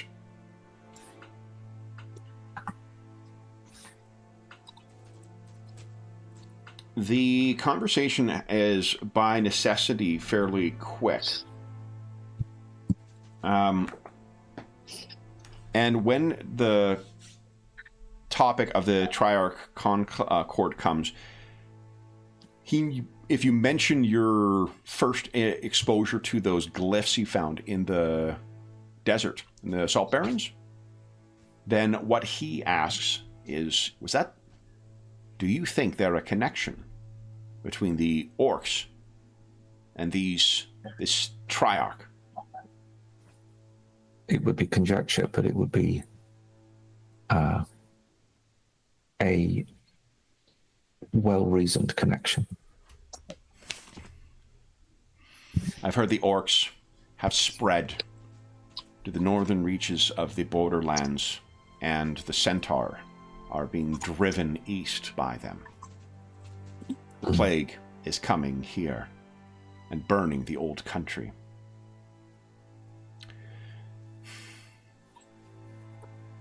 I've uncovered something. Have you noticed the spread of the church here as well? I will have done. If there has been, I will. Oh, definitely, absolutely, yeah. In which case, yes, I have. I have, as many have, just kept myself to one side. It is curious that some would blame the church for the chaos, the chaos that has consumed the old country, and yet they seem so eager to embrace things here. And in the shadows, the connections, the cults form to these Triarch, and in the light, the church emerges and drives all rivals before them. Are you suggesting there are two sides to the same coin? He looks back and says, simplistic you may think, but what do you know of the early history of the church? And what you remember is that John Schwalb, the prophet, went to the island of Atomos. He was converted and then brought that faith back. He was converted through a very near-death experience, having consumed, psychedelic mushrooms and nearly died. But he brought that back, and then through a series of other coincidences, it became the dominant faith and basically conquered the old country. But the Atomosans, who originally cultivated that faith, they remain separate. And you may remember that the Atomosan words were what was written on that ruined caravan that you came across. Right. You can give us a intellect check. I think no boons or banes. Let's see if you did happen to look into anything further here. That's fucking awesome. That is a nat 20. That is a nat 20. So here is what you know. The beliefs of the Atomosans, the native beliefs, they draw their name from their god, Atem. And in their belief system, there is only one god. Every other god is false, which is not far off from what the church believes. The Church of the New God, that is. Mm-hmm. The key difference is that in Atomosans' belief, Atem represents every aspect of life. There is no adversary that the High One has driven out of heaven to allow others to come in. In their beliefs, Atem is all things. He is light, he is dark, he is virtue, he is vice, he is creation, and he is destruction. Atem could bless with good harvests and children and comforts, but could also bring them low with famine and plague. The Atomosans fear their deity as much as they venerate him, and offered up bloody sacrifices. It is the cult of Atem, renamed and repurposed, which has spread. You say two sides to the same coin. I wonder if there is truth here. That's interesting. There is even theology which suggests that the casting down of the three was a conceit of the High One himself. What if the truth of Atem, if we are to use his proper name, is that he is a god who wishes dominion over everything? Well, he would, because he is everything. He will be, if not stopped. You know of Shraxus's association with the church and his connection with the wargs. Do you know why he was connected with the wargs? Beyond his familial connections, of course. I was going to say his familial connections, and perhaps his inner nature.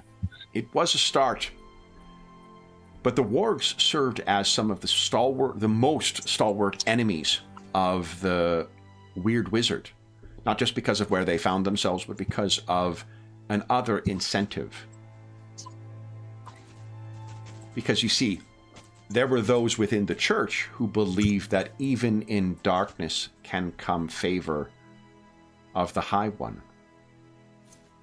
And those who are descended from a plague viewed as a curse from which only the High One can lift us. Those same cursed individuals now became some of the most involved warriors against enemies of the church in the firm of the Weird Wizard. That tracks. I have many friends, or had, among them. But there has been a worrying shift now that the Weird Wizard has gone silent and seemingly missing. Among them, there is a cult of conquest that has taken root. And though I see the name concealed behind their words, Dominacia, I see at the root of this. This cult you found in Newtown, you think it aligned with one of the other members of the Triarch? Yes. We thought it was related to Nihilo, the Void. The Void in Ascent in the west, Dominatio in Ascent in the east. That leaves one further somewhere. Transgressia.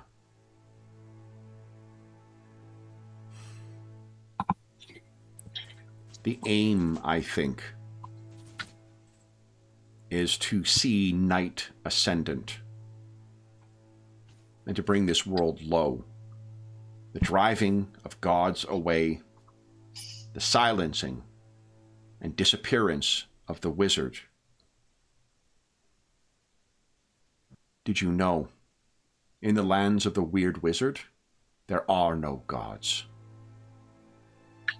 Only that crafted by his hand. It's almost as if his departure has loosened the shackles in this land.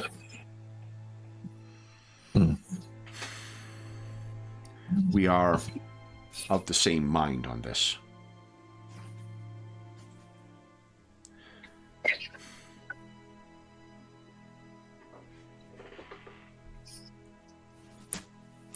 I have been trying to find ways to identify our foe and to strike back. Whatever Shraxus's shortcomings were, I cannot imagine that this is what he wanted for this world. Allied he may have been with the church and in opposition to the Weird Wizard. What was your measure of it? What do you think he wanted? Truth told, I think you knew him better than I, Oakley. Better than most. The problem is you have to doubt what you know as much as anything else. I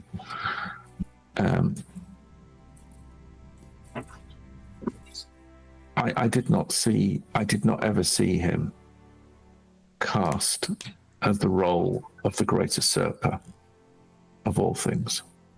That was not how I saw him. I saw him, if anything, as someone with a more deep-rooted honor. And so I find it difficult, but look at the powers that are loose in this world, and you think you know somebody, but do you?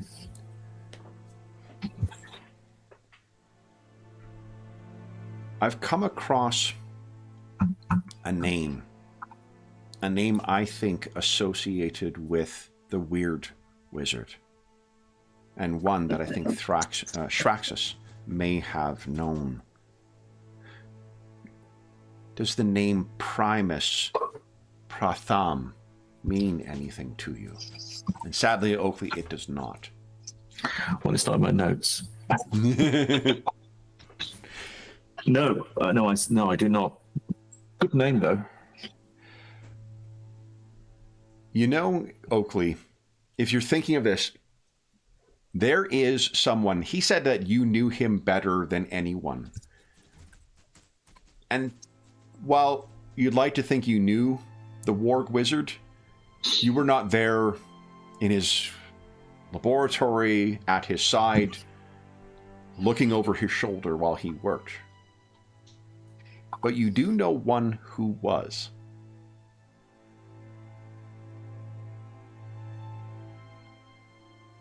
Sirocco.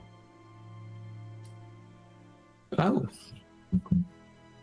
Sirocco's magic was learned from looking over the warg wizard's shoulder.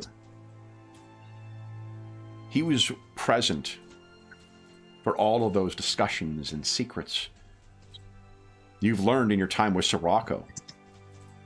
He read most things that the warg wizard wrote, seemingly without the wizard knowing.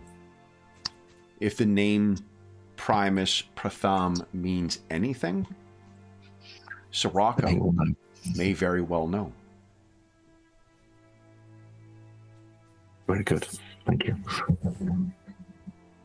Well, I know someone who will know.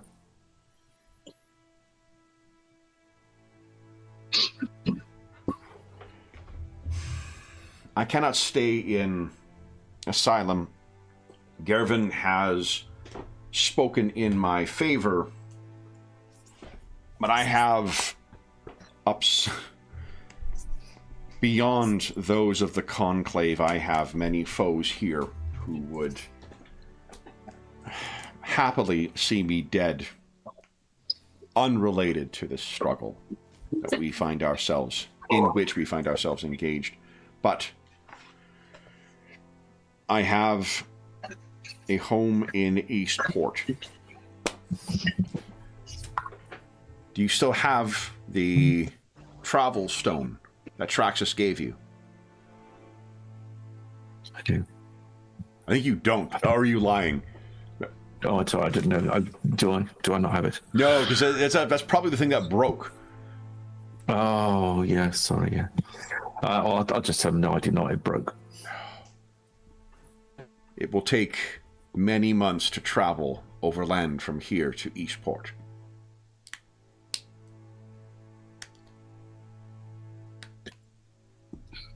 Will it? I'll say. It would. If you're traveling, he doesn't know you can teleport. You've given him no evidence he does, right? So well, I can take you there in a moment. I've mastered some of the teleportation magics. He looks more impressed with you now. I say I can. I've got teleport self. Yeah, no, he can. Well, what he's asking is whether you can get there. He's leaving you an invitation. He cannot remain in Asylum. When you find more information, when you wish to find Connor, that is where to find him. He was worried that without the travel stone, you've got no way of getting around. I'm with you. No, I can get to you very quickly if you just tell me where you are. Indeed. He gives you a description. It is basically a place that looks out at the South Sea.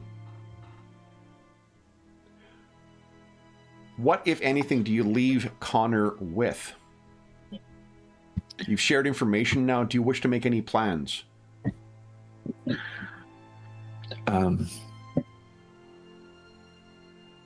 I just wish to get back to my friends. Okay. Understood. My magics will only work to places that I have seen. I see. Then, if you find yourself to Eastport, you can find me there. Or if you have a way of getting word. Our enemies move. I still fear we know so little. When I know more, I will try and... Will you not be here any longer? No, I'll be in Newtown. I'm going to go back to my friends there who are powerful agents of change and will have an effect on this, I'm sure. I will seek you there. He kind of looks you up and down, Oakley. You've grown. In some ways, I feel I'm diminished, but I have grown in a way.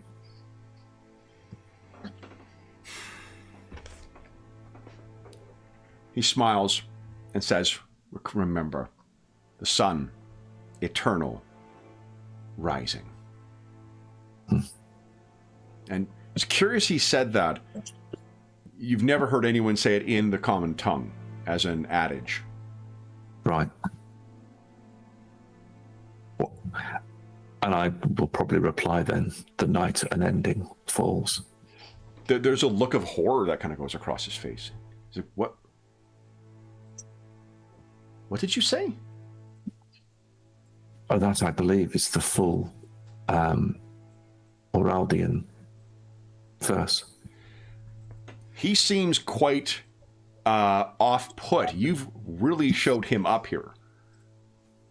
Right. It's clear he didn't know. He's like, is that... I thought it was call and response. I thought it was a mate saying, I'll give you the first line. Yeah. Just come in. No, like you've proven to be a superior scholar to him, and he looks, he says, wait, where did you learn that? I learnt it from,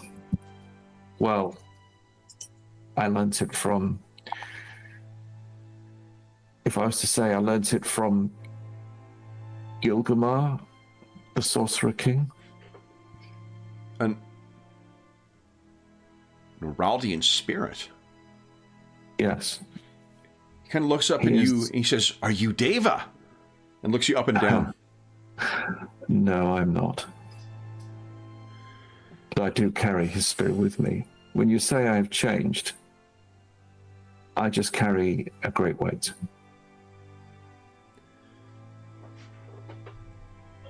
If you consult with Deva, they are survivors from a lost world.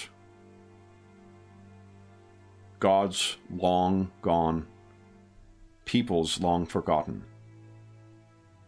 The world as it was for them is not ours.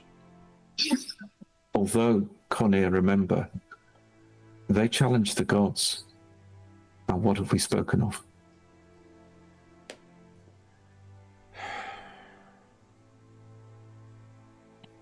There is much to consider.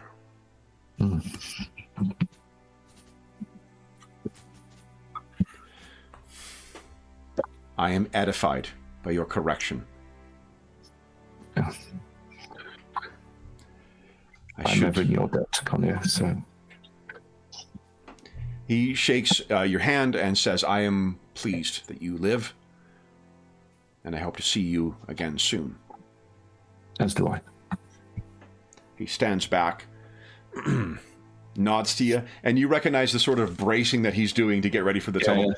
Yeah. Travel well, I say. He nods, kind of like holding his breath, and then poof, he's gone. Yeah, exactly. I read about it, the teleportation stuff in Traveler, and I can't help thinking, like, afterwards, I'm like, oh my god, like, it would just be the worst fucking experience for your body going through those changes, because it can literally kill you in Traveler if you're traveling to too different of a location, too many changes physiologically. Oakley, do you linger? Because the stars are out. I think it's a French existentialist philosophy moment where the stars stare at me and I look up and I stare unflinchingly back. Love it. Love it. We're already at our mid-session break, guys. We'll take our mid-session break now, then we'll come back and the whole party will be getting together afterwards. So for those listening at home, we'll be back in about 5 minutes. Nice.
Okay.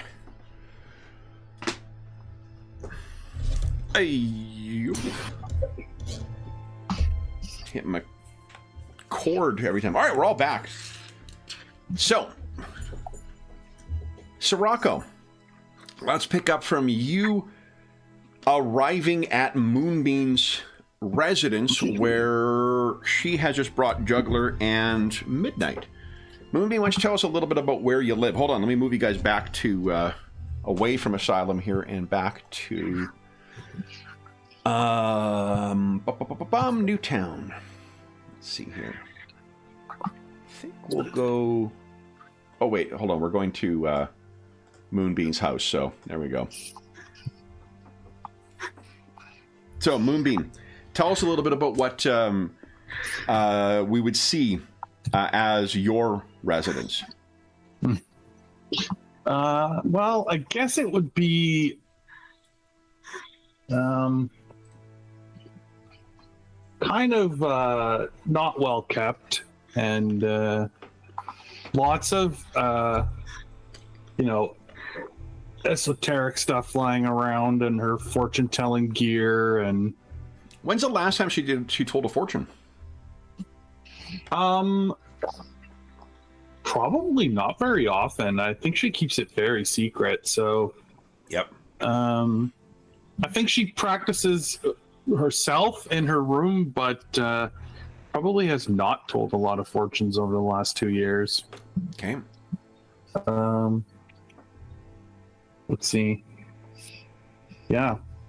There's, Midnight has a nice bed, and yep. The rest of the room is kind of a disaster. That's. Do you have a camera in here or what? No camera. What do you think you guys would be doing, that you and Juggler, when you arrive here? Are you just chatting, getting caught up? Are you probably getting catching drinks? Up? What do you? Oh, you're muted, Carl. Oh, you're muted, Carl. So we're gonna toast Mo. To Mo. I do that on purpose, Keeping us hydrated. We appreciate it. Mm-hmm.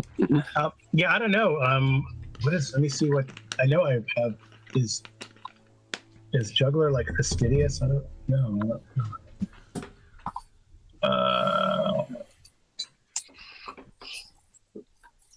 Oh, he says, well, I guess this is the new way to decorate the room, Moonbeam. She's probably busy sort of tidying up a little bit, making a place for him to sit. Oh, I only need a closet. Well, I have a closet. She opens it and a bunch of crap falls out. Oh, well. I can just sit in the corner. It's fine. I'll make you a nice space. You won't even think I'm here. I might look dead. Ha ha ha. Humorous. Yep. Mm-hmm. So it's around then when Sirocco will come a knocking. How does Sirocco? Are you guys, like, if you're flying over as you go in, you likely would see that Moonbeam's lights are on.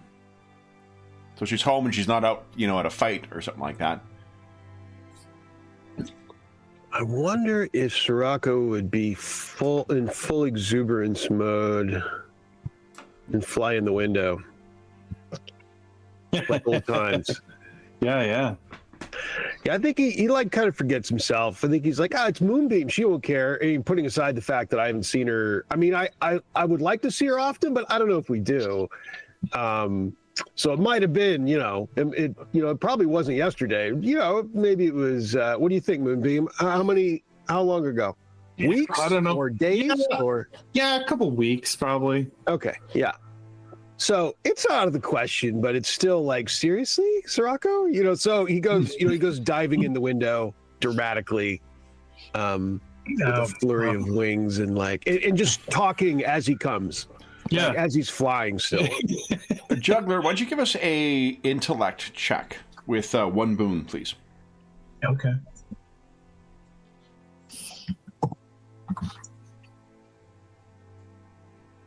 Nope. So I imagine while you don't need to attack him, your sword might be out when he lands down, just kind of like, yeah, you know, and I don't know. I've been in hiding, so maybe instead I do like I thought I had like a. Oh, you got a hide? Well, I have sneaky moves, magic talent, so I don't know. I probably hide more than anything. I do draw my weapons, but I hide. Okay. It's like we're being attacked, right? It's my. Okay, so yeah, you try and let's do this then. Why don't you give us a agility check with Boone and Sirocco. I think you've got keen eyes, don't you? Mm-hmm. Yeah, give us an intellect check with a Boone, please. Let's just see if you spot him or if Juggler hides before you can spot him. Okay. A boon, you said? With one boon, yeah, please. You got to beat a 7. Yeah. Oh my goodness! No, man, like Sirocco, I imagine your first impression is like Moonbeam. Like, why does your place look so good? Yeah. I don't see Juggler at all. I'm just talking as I fly in the black. I come on, Moonbeam. I say as I come through the window, and a light. We're going to dinner. I mean, that's what I shout, kind of overly loud. Yeah. I'll step out of the shadows and say, Moonbeam is not the only one here, friend Sirocco. It has been a while. And I think Sirocco like backs up against the window. So he turns. Jugglers turn the tables, and Sirocco backs up against the window and flips back out of the window with his arms like. And if you needed any help with it, I believe Midnight has helped push you out because he was on his way to knock you over. And you're fully out the window, swoops around, and then comes back in. Then what happens? And then like I'm like looking the window and like Juggler. I'm like, wow. I'm like, what? It's a sign. I yell, looking at Moonbeam, expecting you to fully grab onto this since you are the diviner. It's a sign, and I'm shouting. It's totally unnecessary. And what we would see is the camera would shift slightly to see a Oakley dressed in traveler's clothes. Who kind of looks up, because Oakley, I imagine when you expected to return here, it probably would have been to Caden's home, and you would have found a fucking ruin. So you've been spending the last couple of hours trying to figure out where anyone might be, but holy shit, that's a voice you recognize. Oh, yeah. Yeah. Good evening. Sirocco, you just heard someone... I see Oakley? Yeah, if you look down, you'd see Oakley. And how has Oakley changed in the time that Sirocco last saw him? He's probably a little heavier. He seems a more solid kind of a figure. And there's a slightly more of a directness to him. There was always like an evasive, sort of disengaged quality to him, but he seems much more direct. So when you see him, his eyes will hold you, and perhaps a seriousness. Yeah, it sounds like there's and this is 2 years since you've seen Oakley, Sirocco. Yeah, Sirocco stumbles again. Like he goes, "What the?" And whatever expletive is part of Weird Wizard, he says, "What the fuck? What's going on?" And he looks through the window again. It's Oakley. He shouts again unnecessessily. Yeah, Moonbeam Juggler, you haven't seen Oakley in 2 years. Yeah. Morning. Evening, good afternoon, good night. Yeah.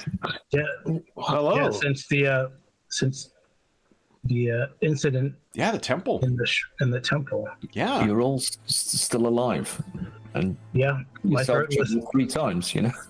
my throat was not slit. It could have been a 4th, maybe permanent. Slit. I'm glad to hear it. I say, looking confused. I tell him about what happened at that. Yeah. No, I look pretty shocked. It really is. It's overtaken here, hasn't it? It's decided. We're going to dinner. Get your stuff together. We're leaving. Yeah, what is this dinner you speak of? What is this dinner? Yeah. Oh, it's Gunner. Gunner is Gunner. He looks like his old self, and he's got some friend over, and we're all going to dinner. Get up. So Get up. Juggler and Oakley, you may not know what he's talking about Gunner's old self, but Moonbeam, I imagine you're familiar with his recent struggles. Yeah. And Oakley and Gunner, or Juggler, you may not know about the death of Zarpa. Okay. Well, Gunner's the one who taught me some of this esoteric stuff, though. Yeah. Right. Yeah. So. Yeah, I think so. Well, It'd be great to see him, and I'd probably say, and Zarpa. She never really liked me much. He freezes, realizing. So it snaps to that. Says, "Oh, Zarpa was killed in an orc raid a year ago." No. Yeah, I guess I would know that, maybe. You wouldn't know that, Moonbeam, just because you've known what's happened to him afterwards, but Oakley and Juggler would have no. Yeah. And as a real ray of sunshine, Oakley will say, many more will fall before this is over. Before what is over? Let's have dinner. All right. yeah. Oh, Gunner's on his old self. Come on, let's go. I do ask, has anyone seen Yeto Zildjian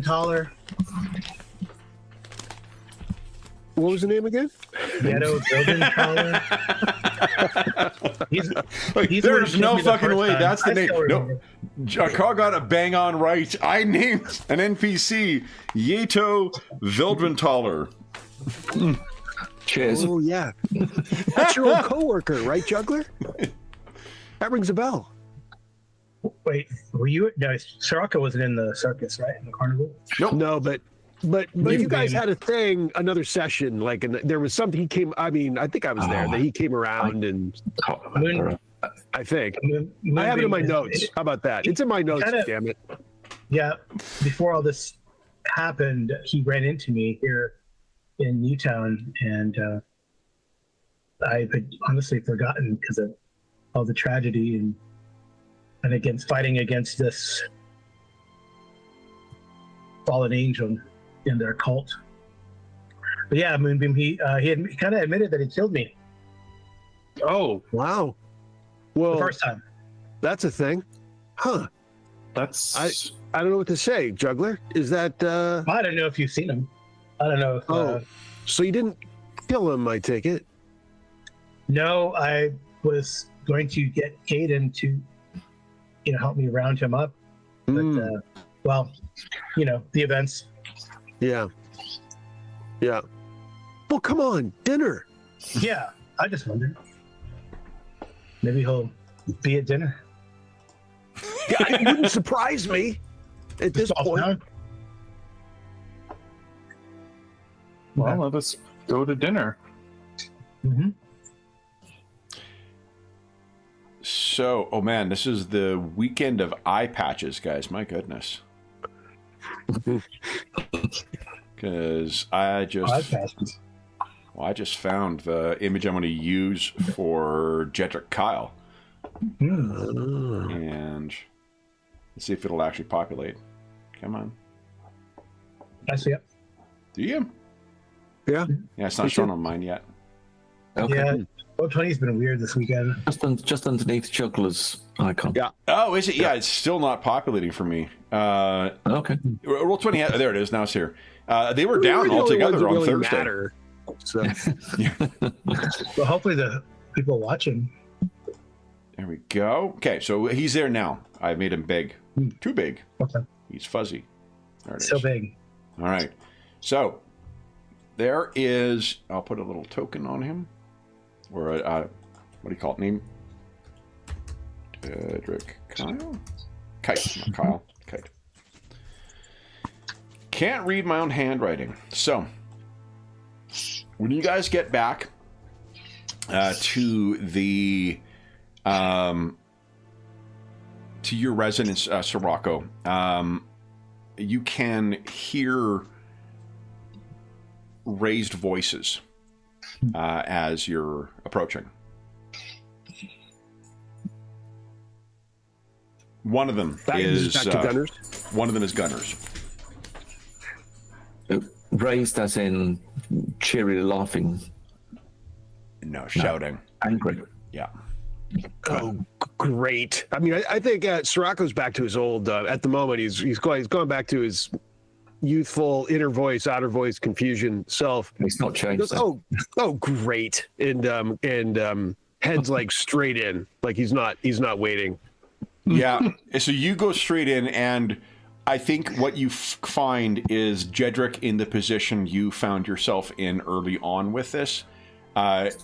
He has positioned himself between Gunnar and basically a bottle of rot gut.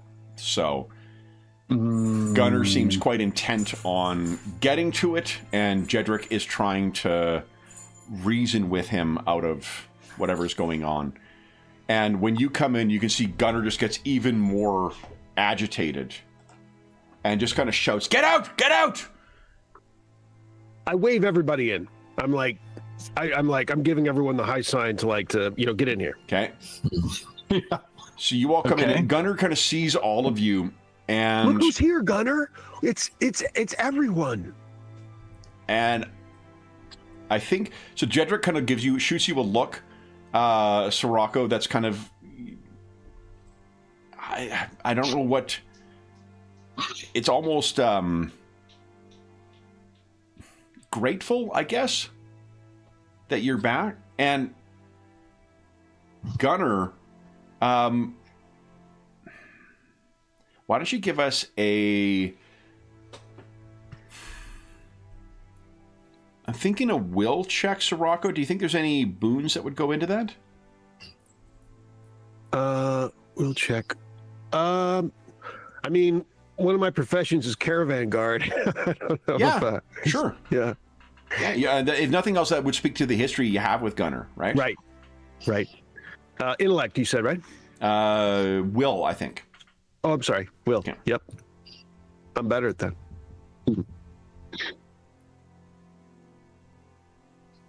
There we go. Nice. Oh my goodness. Such high rolls today. So, having had experience with the with this before, how do you think you navigate this to an outcome you're satisfied with? Well, he's definitely going to try to leverage the fact that that everyone's here. Like, it's used as a distraction, as we're having a Gunnar. It's like old times. Let's let it be. Let's enjoy each other's company. We all deserve that. And spend time with us. Be with us. There's a moment of realization with him, because that's a crit. You beat it by 5, and he rolled more than 20. So he nods. All right, boy. And he puts his hand on you. Let's go to dinner. And he looks up and he doesn't say apologize, but he gives you all kind of a look of like, by saying your names, Moonbeam, Oakley, Juggler. It's good to see you. It's good to see you, Gunnar. Mm-hmm. You didn't bring that dog of yours, did you? No, I did I not. totally forgot anything about the dog. Yeah, and I think like Moonbeam's sort of like Poor dog. pushing her out the door a little bit. Right. Midnight go wherever Moonbeam goes, midnight goes. So Right. Jedrick says, "What's this about a dog? I love dogs." And Gunnar is like, "Oh, He's a good dog. It's midnight. Good dog. Helpfully, Sirocco says. It's midnight. shall we go then?" And Let's go. We should. grabs everything, goes along the way. Jedrick turns to each of you and introduces himself individually. Jedrick, I'm an old friend of Gunnar's and Zarpus. He shakes everyone's hand and then brings you guys off to a tavern in this kind of neck of the woods. But you are able to find a private room in there. So you're brought in, and it seems as On if... the way, Yep. I'm going to say, so I say, I know, but look, we're all here. I'm going to go see if Caden's at his old haunt. And this is a cover for something else I'm doing. And Okay. I launch into I'll see you there. And I launch into the air. Yep. And I go back I go back to his place and dispose of the rock gut. Oh, that's very child of an alcoholic of you. The party has a fortune again. That's fucking great role playing. And Awesome. then I, see him there. He wasn't there. I just had to. I had to check. I had to see. Absolutely. Yeah. Well, he has not come back. Yes. Okay. On the lam, as it were. And he just kind of leaves. Yeah. And it could be that Moonbeam. Maybe that's something. One thing you guys talked about was like old friends, and you haven't seen Fendrick in quite some time. You haven't seen Caden in quite some time. Yeah. But Oakley, are you like what does it feel like to be back among these folks again that you knew you went through so much with? Yeah, so for me, actually, it's like a lightness. There's a lightness to it that I've not had for a while, and despite the underlying grimness of it all and the threat, the dangers, and the things we've had to carry, there is that lightness of old friends, which he's grateful for in his own sort of perhaps slightly intense way. Mm-hmm. So over the course of dinner with Jedrick and the others, there's some he and Gunnar talk a lot. I think this is the most you've heard Gunnar talk about Zarpa since her, she first died. Maybe even any time afterwards. And there are, holy fuck, did these guys have stories together. Now, if you guys want to try and pick up anything from these things, you guys can each give us an intellect check with a boon. And if you feel that there's a profession or some other factor that would give you other boons, I'll trust you to include those in the modifiers as well. Moonbeam, are you letting Midnight into the room or not? This is definitely not the kind of place that is super concerned about having a dog in here. I'd probably wait until everyone's seated and then, let him in secretly. And kind of sort of sit under the table where, Gunnar won't notice. I don't want to upset him. No joke. Next to where I eat dinner in Austin, where I'm working too, there is a chair next to it with a blanket on it because Anna likes lurking next to me and staring at my dinner. So, all right. Oh, Oakley, holy smokes. Okay, so a 10 is all you need for a success. So Sirocco and Juggler. Moonbeam, you're very busy feeding. Yeah, I'm busy. Yeah.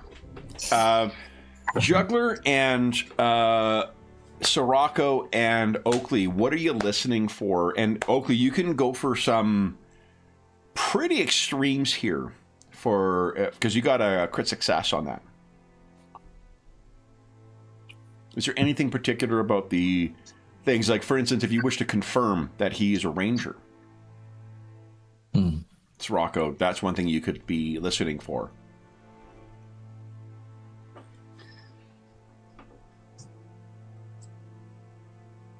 Or anything you wish to direct the conversation towards.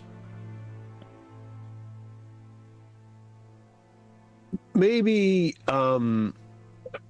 things that seem to are most effective at making Gunnar back to his old self.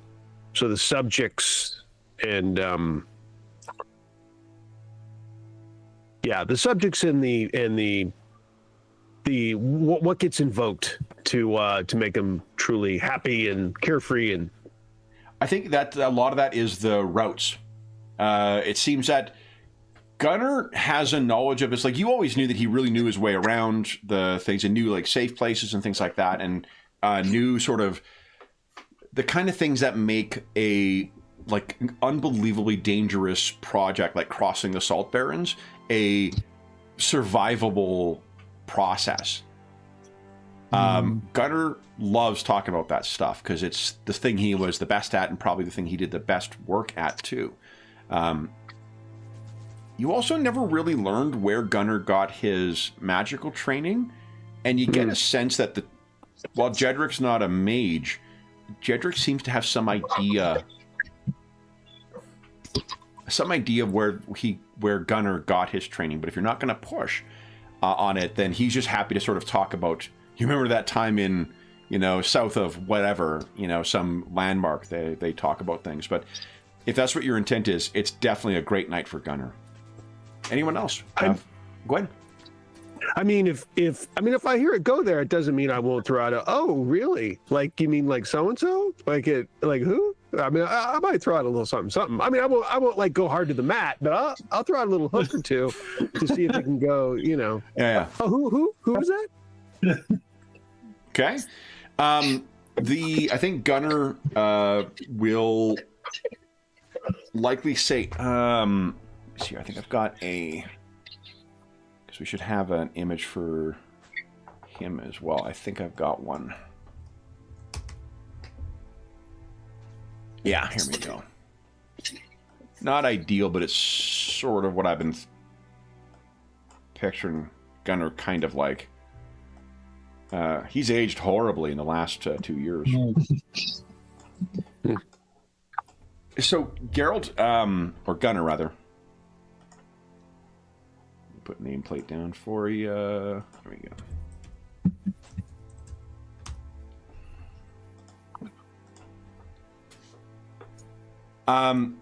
You get the sense that the specific type of magic that he has, I'm not sure if you ever gave thought to whether he was just naturally gifted or, was like a druid, because all of his stuff is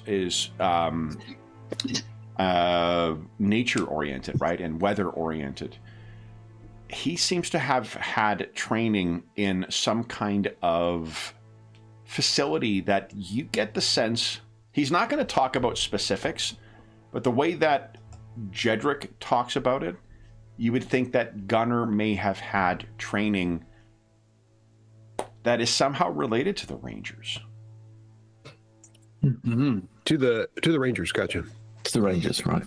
You can imagine how a wizard who is particularly gifted in weather and survival-focused mechanics would be of utmost value to a group like the Rangers that regularly patrol the Salt Barrens on their own and without support. I mean, since I know him so well, I mean, I'll give him a look, like, Gunnar. I mean, like, I see. He laughs it off, kind of, again, much more like his old self. Yeah. Yeah. Anyone else have anything they wish to direct the conversation towards, or for Juggler or Oakley, any particular things you're listening for?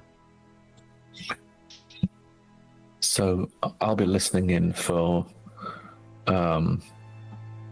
any of the unusual things that were uncovered or found on their journeys and the events that took place, things that might make connections with the apocalyptic theology that I'm now stuffing my head full of.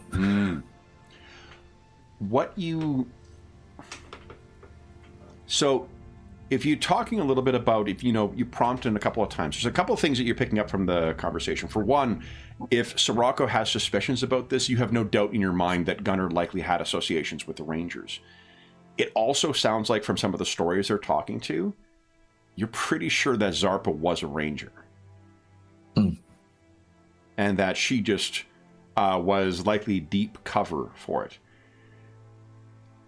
The way that they're talking about things, it sounds as if they're not going to get to put a point on it, but geographically, I think you've got a sense of where things are in the Salt Barrens as well, and you rolled really well. There must be some kind of hidden enclave in the Salt Barrens itself. For the Rangers to operate there for that long, there must be something there. And from the way that that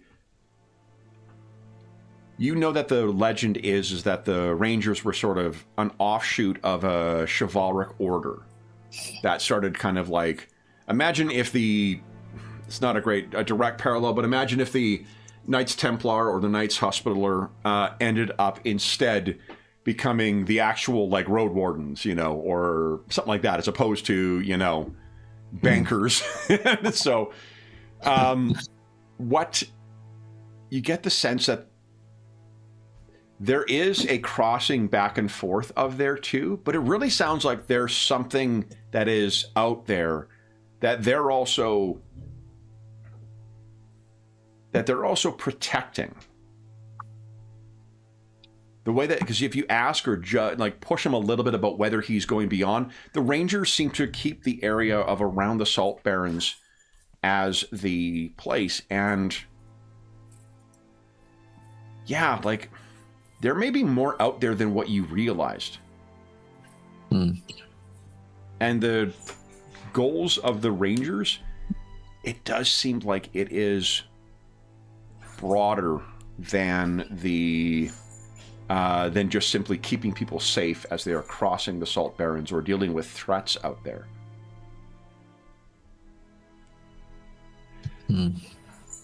Anything else you wish to try and listen for or prompt for? I think I'm going to be cautious about prompting, actually, because I don't want to tip the conversation in a way that will darken it too much. Yeah. Thinking of Sirocco and thinking of his attempts to, I think, support his friend. I don't want to be an agent that might twist the conversation in a way that... So, in fact, I'm being incredibly careful. And as such, I'm not pushing too hard. Sure. I think if you're listening in, an added little bit of when things are talking about, if they do get a little downturn at one point, then what you would hear Jedrick say at one point is to not be concerned because the sun eternal is rising.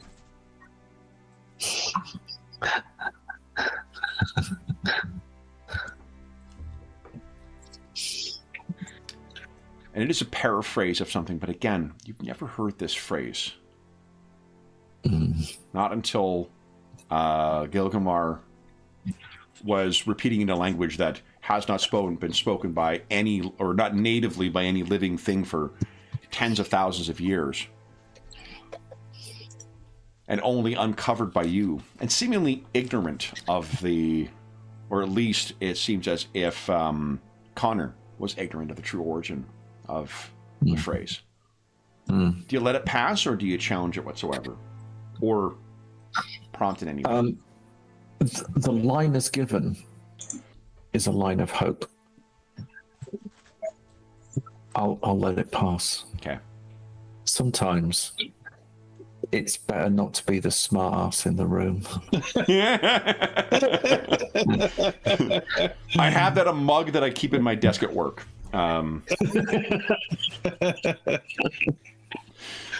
So, anything else you guys wish to direct the conversation towards or ask about over the course of the dinner?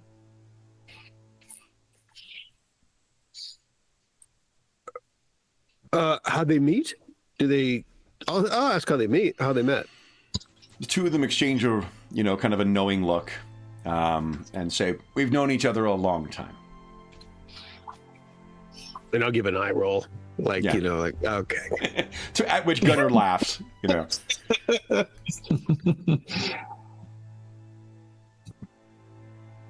So Gunnar then says, excuses himself because he does have to, relieve himself, leaving you guys in the room with Jedrick for a bit.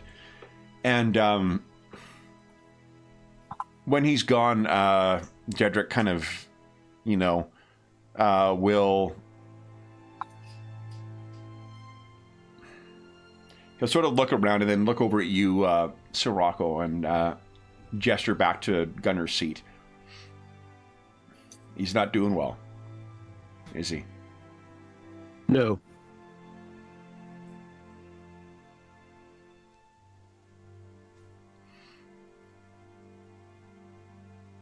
Is he getting better, or is he getting worse? Worse. This is the best I've seen him in a long time. Zarpa was a remarkable woman. Indeed, and to lose her that way.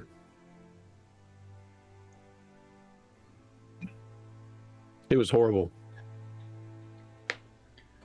And he gives you a look that tells you, like, he absolutely understands what you're talking about.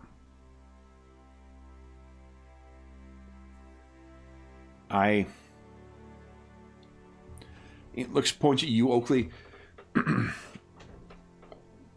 Should I take to understand that you've come back to Newtown on a permanent basis as well, or are you passing through?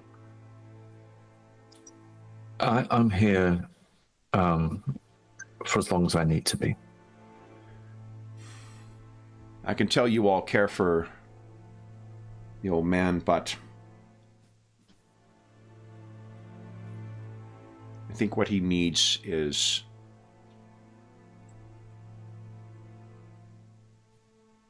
whatever he needs. I don't think he's getting it here and will not find it here.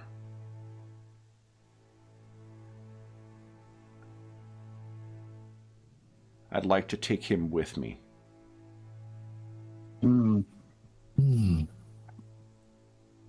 But I don't want to take him from you. Sirocco's eyes go wide. Like he didn't see that coming. Like, oh, like where? I can fly. I know you can. And Gunnar has spoken very highly of you. There is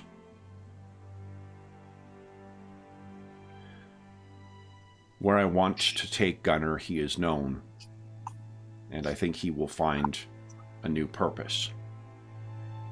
And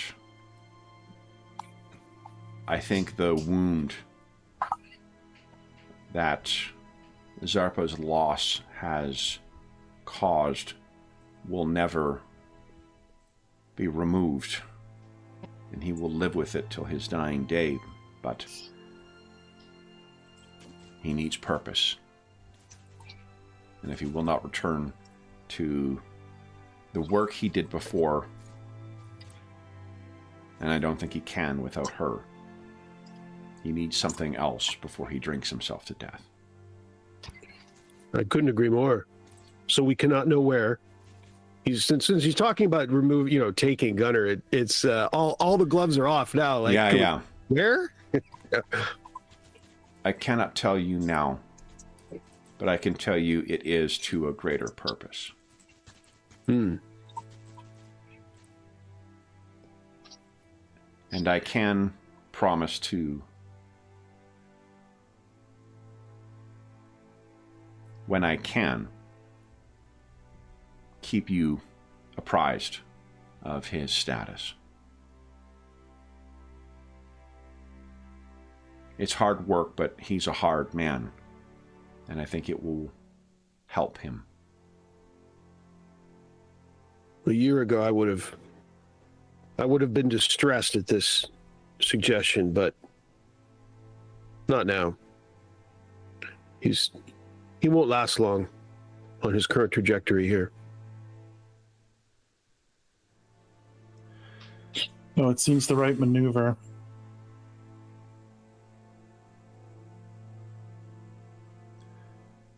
He will,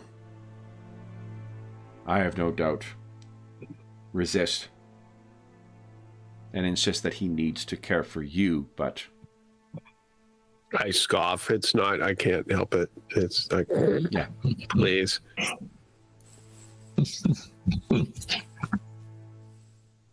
I'm not the boy he met. I think he's aware of that.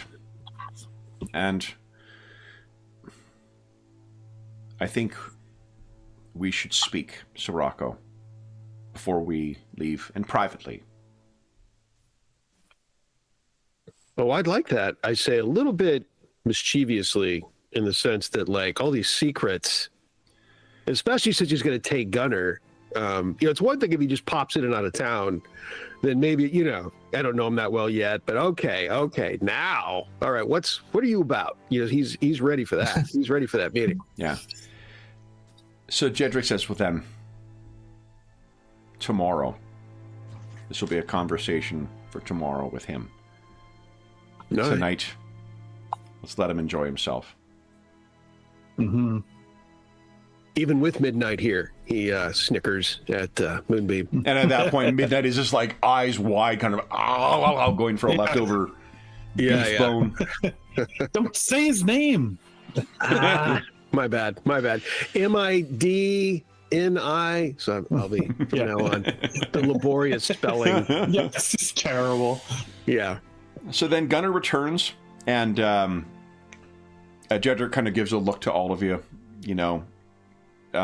conspiratorial. Gunnar sits down, and he's like, well, I know you were talking about me. Midnight just made a move at the food. Don't panic. I told you not, and it sort of like leads into a more, relaxed and casual a conversation as well.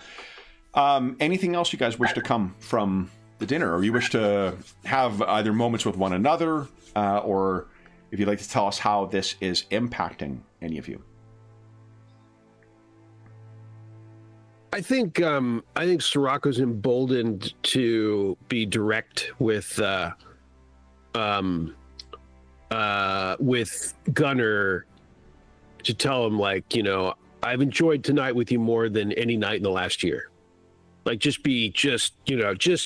Boom, tell him, just hammer, not meanly, not unkindly, but direct, hammer, just bam, to make sure you realize what you already know. I think you see,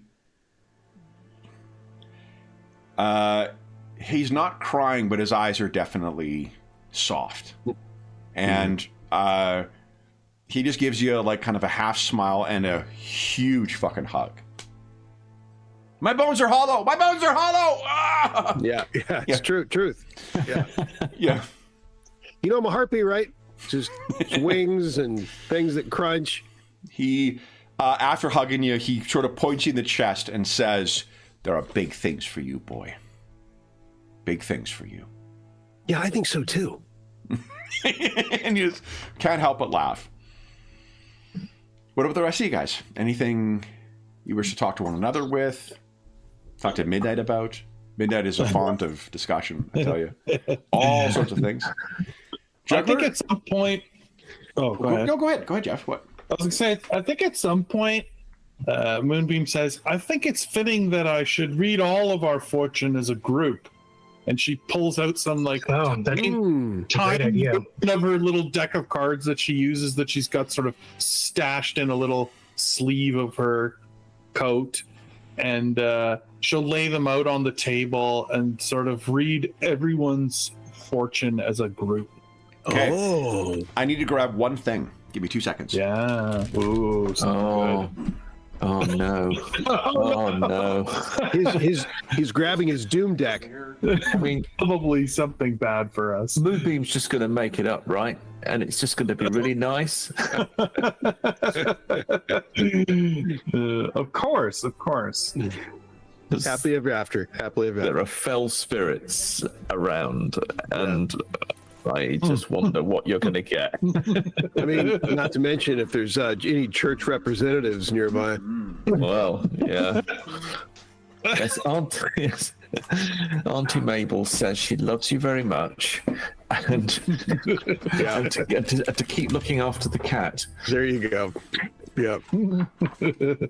God loves circling. Graham thinks Jeff should make it up. Oakley thinks Moonbeam should just make up some. We're all going to live happily ever after. Well, yeah.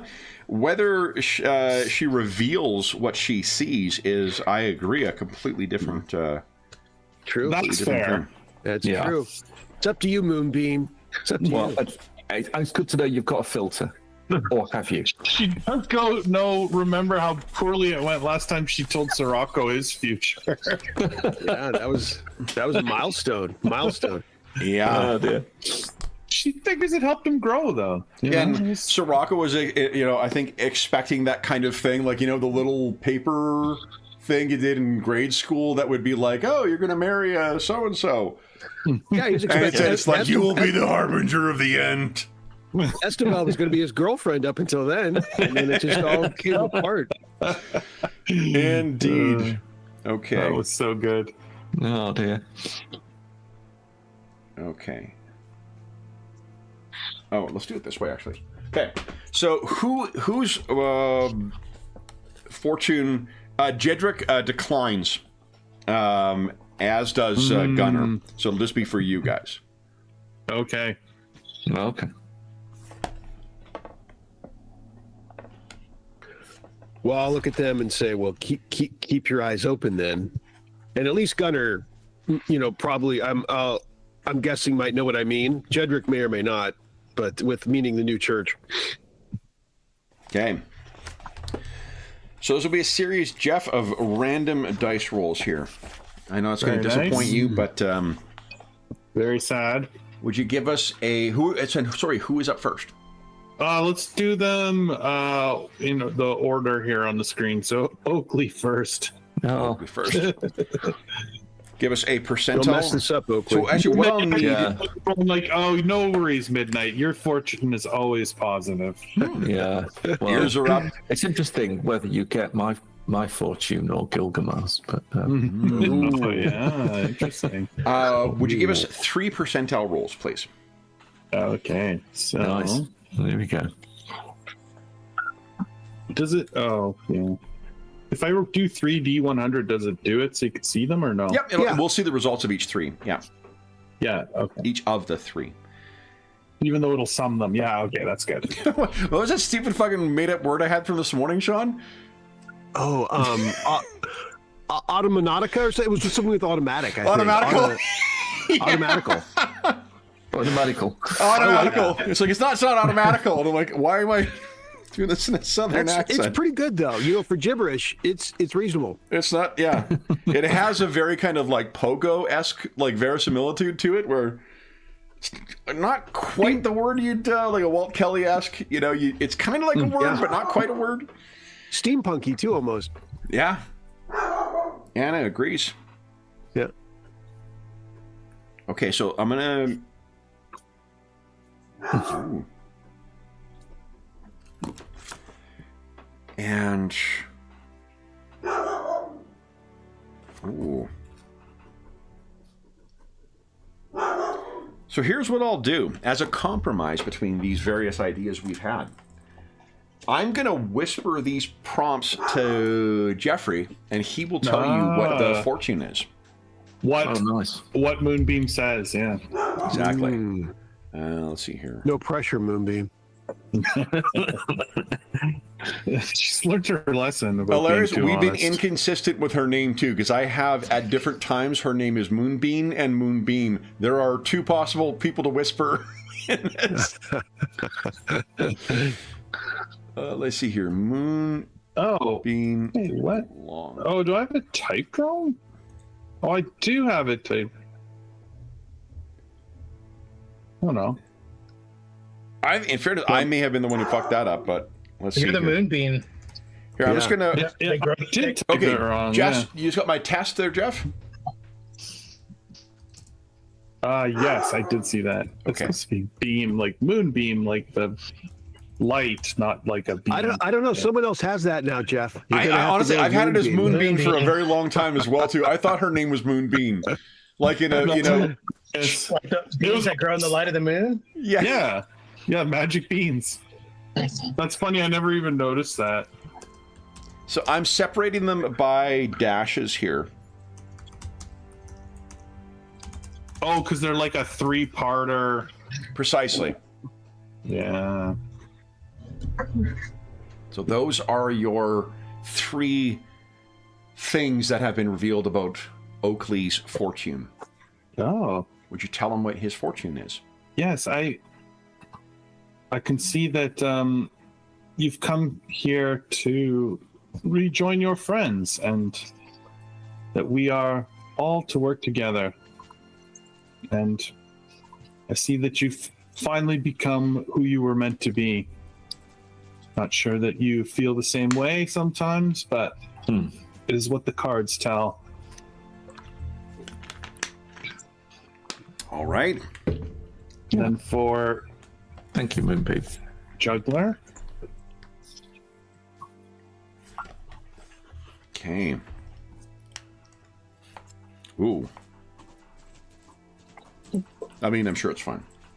I'm sure it's nothing at all. Yeah. When you see your fortune teller do a spit take, Oh, and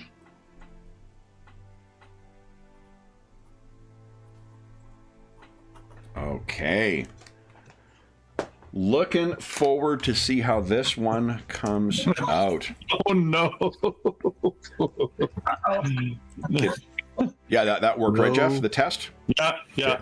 Because it's prompting a No different pressure. first one. Yeah, I changed it. I fixed my name now to what I've always thought it was personally.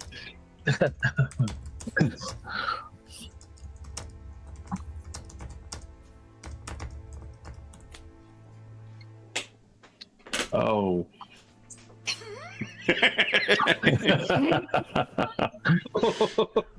Oh my god. Well, Juggler, I can see that you're going to be a powerful force, hopefully for good, and that the actions that you take will help us to see who is the true danger around here. okay. And Sirocco. Oh yeah, and Sirocco. Sirocco can't help but wonder if Estebel's going to be in this.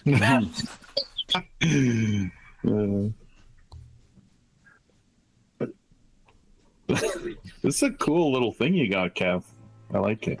Thank you. I figured it would be... Oh.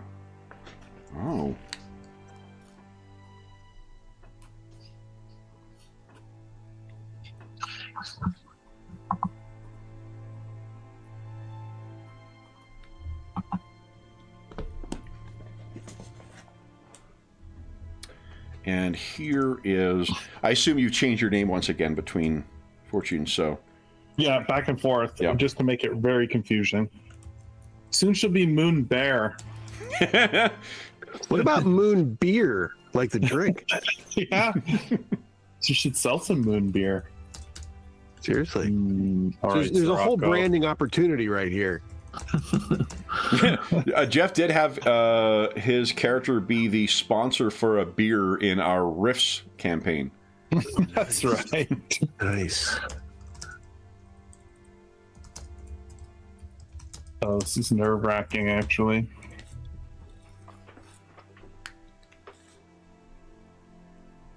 Oh.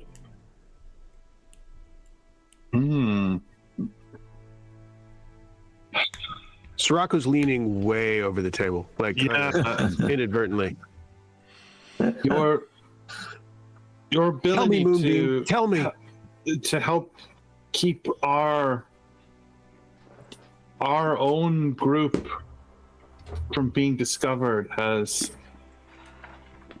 seemed to let us survive for a long time. Just your presence, but I feel as though you may have some new powers or innate abilities that you have not yet discovered that will soon come to the surface.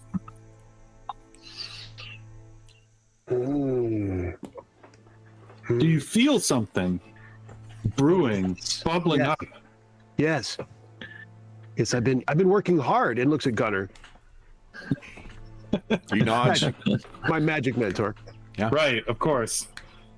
Well, And if possible, maybe just there's a breeze somewhere. You know, like you feel a little, just a little, maybe.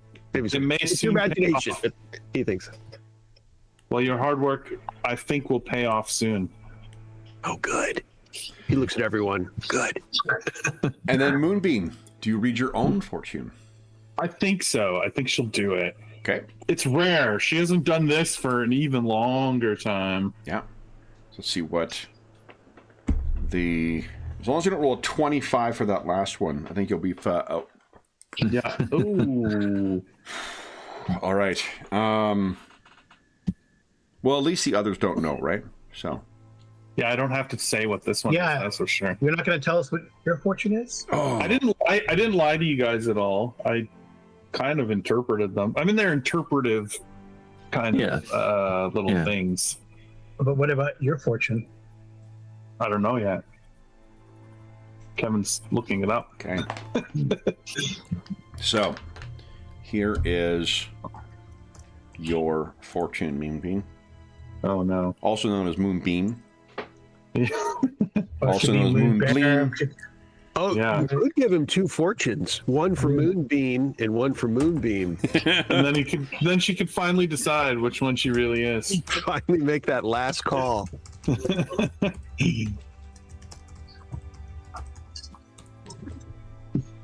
Oh no. Uh-oh. Ooh, yep.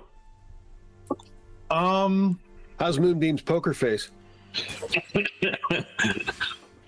I think that I think you see her go a little bit ashen, and it's good to see you all, is all she says. That's it, Sirocco? Oh, Sirocco's not letting that go. He's like, what? What? You get all that? You're just giving what? It sounds like, Sirocco, you could likely pick up that whatever she saw in there, it disturbed her. It's us, yeah. Sirocco. It's Moonbeam, us. am I safe in saying that's probably the one... I guess, I don't know, is that the one that disturbed you the most? Oh, for sure. I think she thought that she interpreted the other ones fairly well. And then I mean,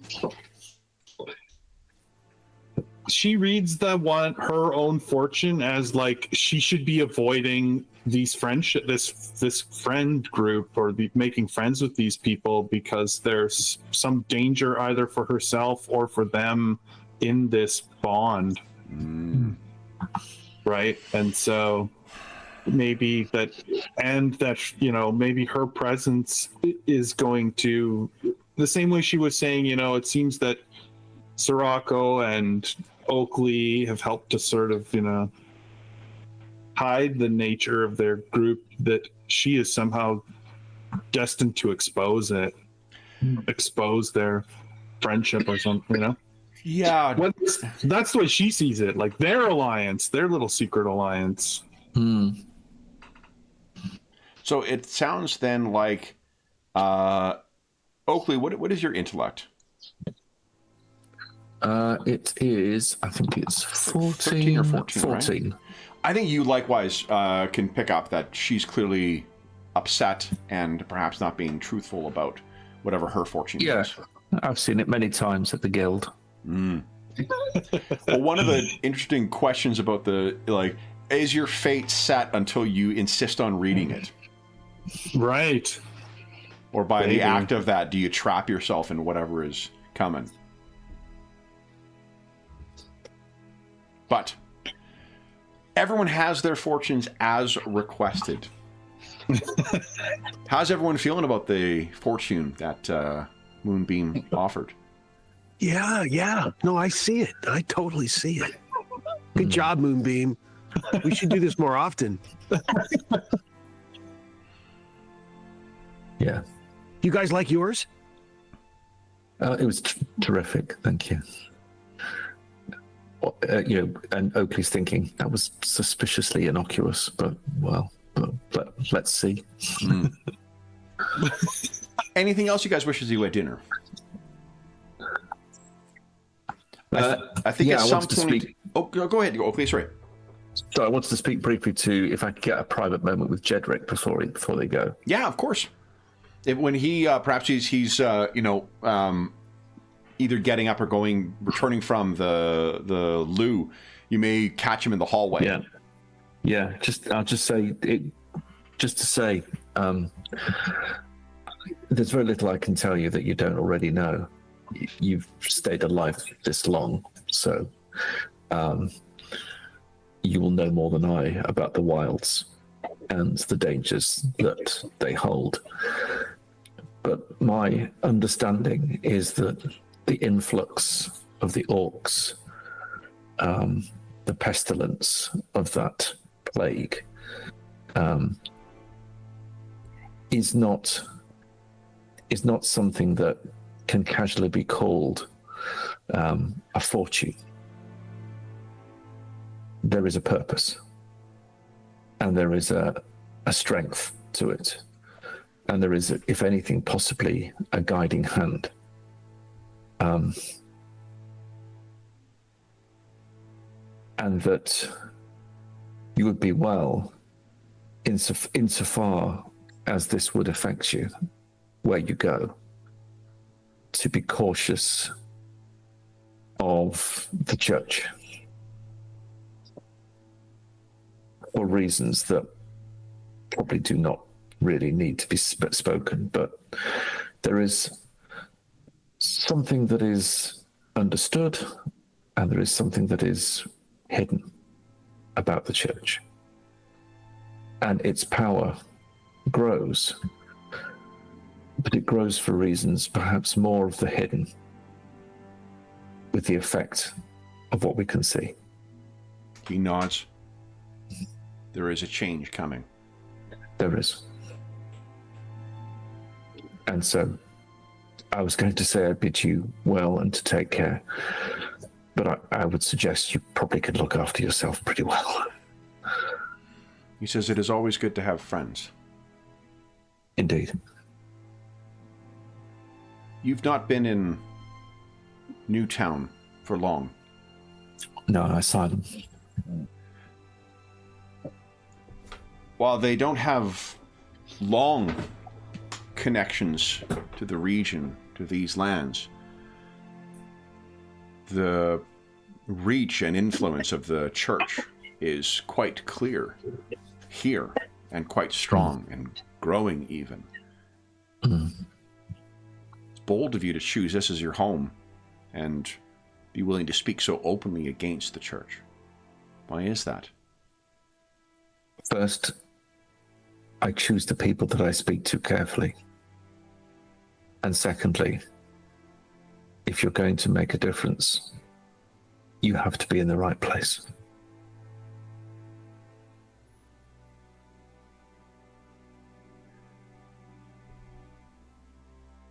He looks at you and kind of holds a hard look at you for a time. And actually, Oakley doesn't flinch. Oakley of 2 years ago would have flinched. He doesn't flinch. So then what he says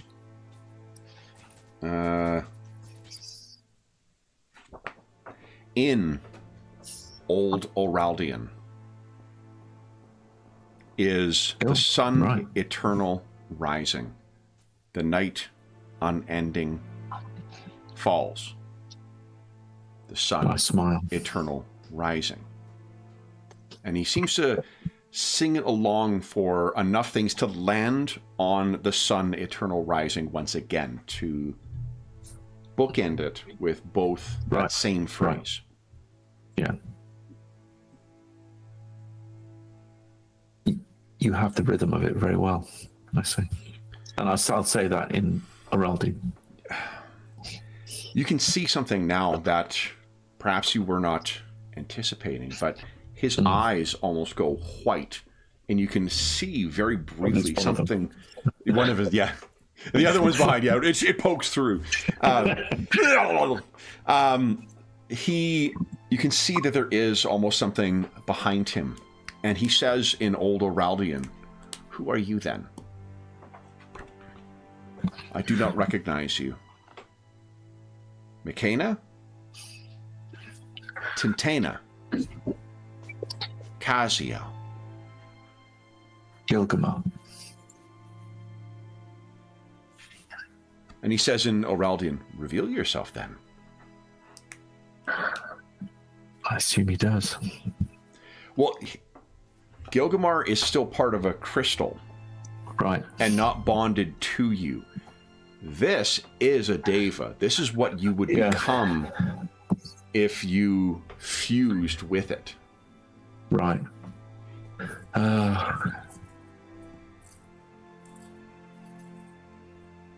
Do I know what the effect would be? It's unknown, but I mean, it would... There is most certainly an element of losing yourself into it. Yeah. Yeah, like it's there's a reason that folks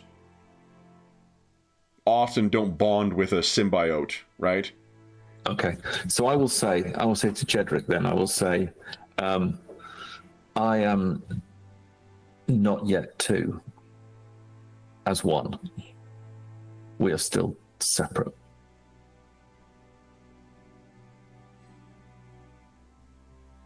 I carry him with me. He says, the change is coming.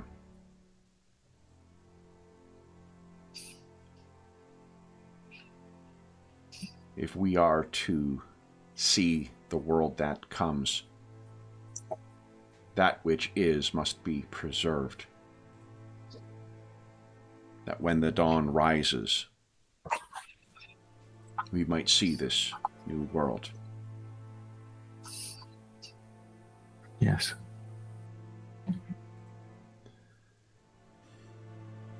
He kind of holds your gaze.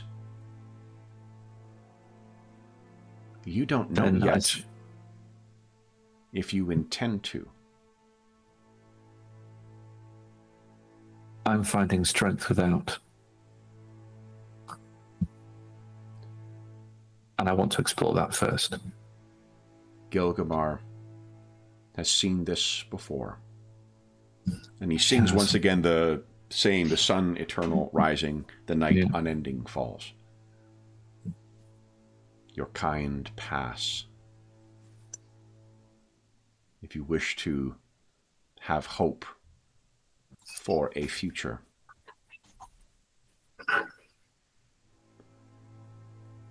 Gilgamar. He will be your Deva. And there's an element of the sinister to it. Like almost as if he's not talking to you as a person. Yeah.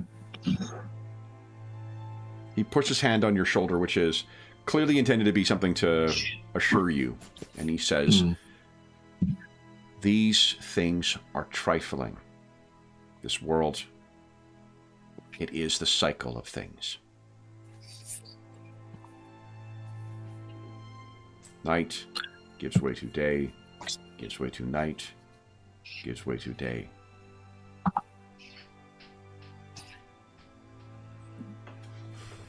Then I wish you well in your future travels and work, that you may forever see the sun eternal and rising. He smiles. But all is the cycle. All things change. He looks back at the room, his one eye still all white. I would bring the harpy into our cause. Sirocco. Gunnar says he has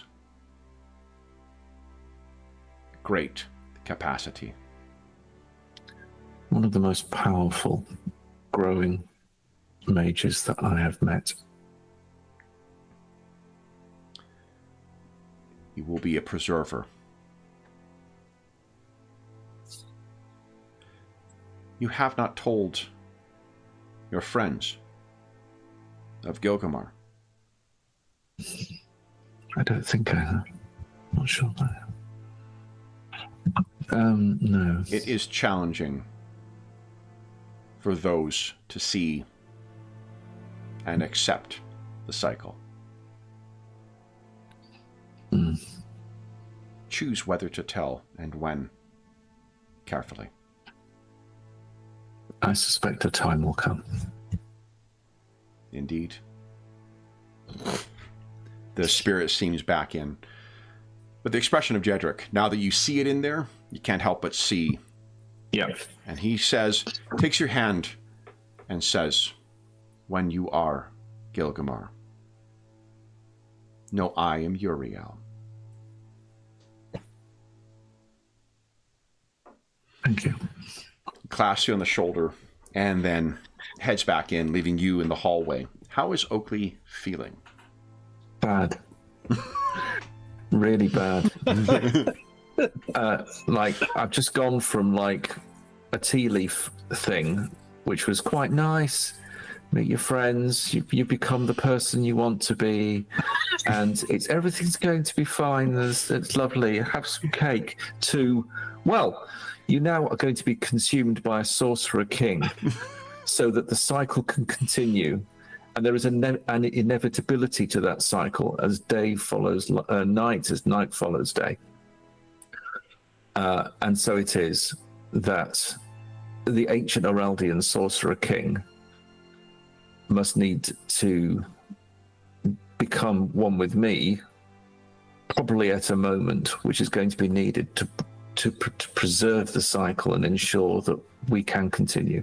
And there's just that sense of inevitability from that cozy tea leafing to that conversation. Seems a world apart. I think maybe that's when Sirocco walks into the hallway in search of the loo as well.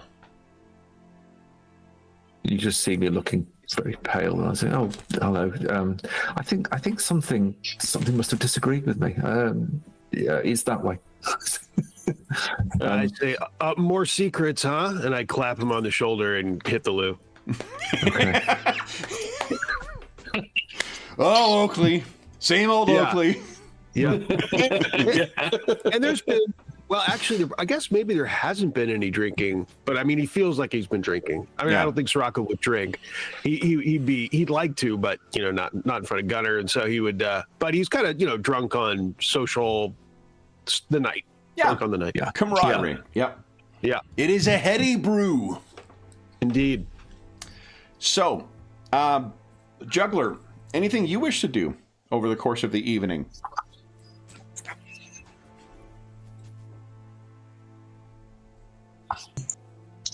I'm just taking it in. Okay. Right?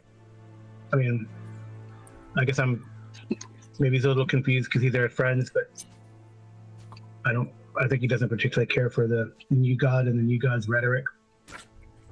Okay.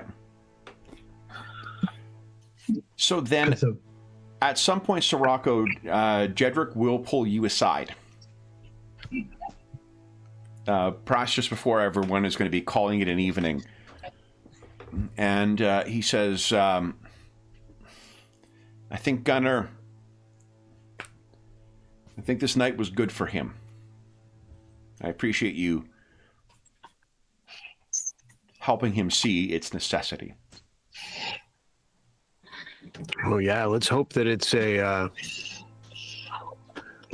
breakthrough, a new course, and not just a blip. I think it would help if he knew that you had purpose. Have you a sense of what you will be doing when he is not your responsibility? Will you remain here? Will you go elsewhere? Well, Moonbeam says big things, so I mean, I think that's. I have no reason to doubt her. So I will. I'm not sure it'll be here. I will continue my. I will continue my studies, my practices in the arcane. Your colleagues say that you are a powerful wielder of magic. Oh, well, I mean, well, I don't know about that. I just, I do my best, and, I owe so much to Gunnar, you don't have to. That's nice. I mean, I've come a long way though. I suspect this not a revelation to you, but by Gunnar sharing his knowledge with you, he has shared the teachings of the Rangers with you. And while her watch has ended, Zarpa likewise was in service to our order, devoted to the end. I all that time I didn't know, but it makes perfect sense. We have two purposes, two goals. One is to guard against the night. But should it come, it is also incumbent on us to ensure that the dawn follows.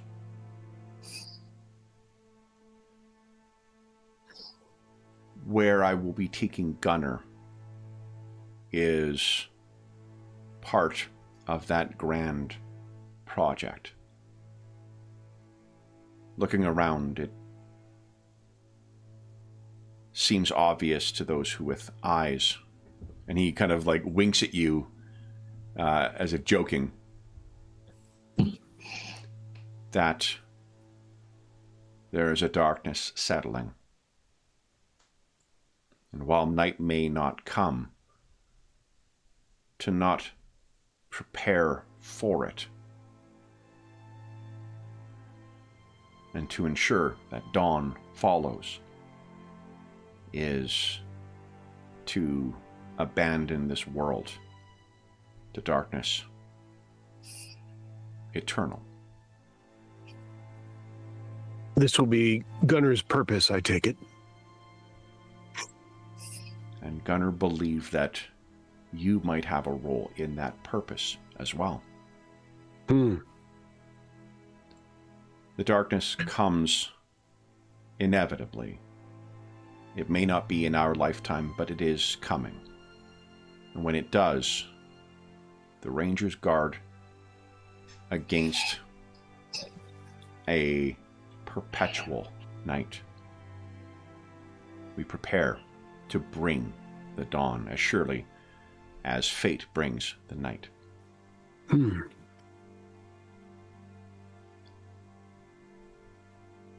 It is, as I'm sure Gunnar will tell you, and Zarpa would have, a heavy burden for those who devote themselves to our cause. But Gunnar believes you fit for this and up to the challenge.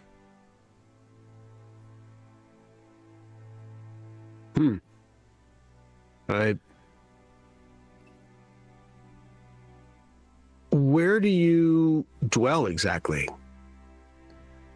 In a place where none think possible. Deep in the Barrens.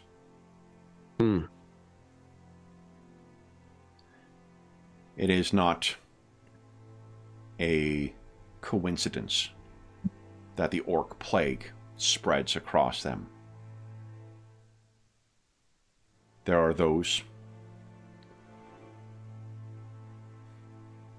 are things older than the world that would see it all end. And those things are what spawn the orcs. When the world is cast into perpetual night, they can then return.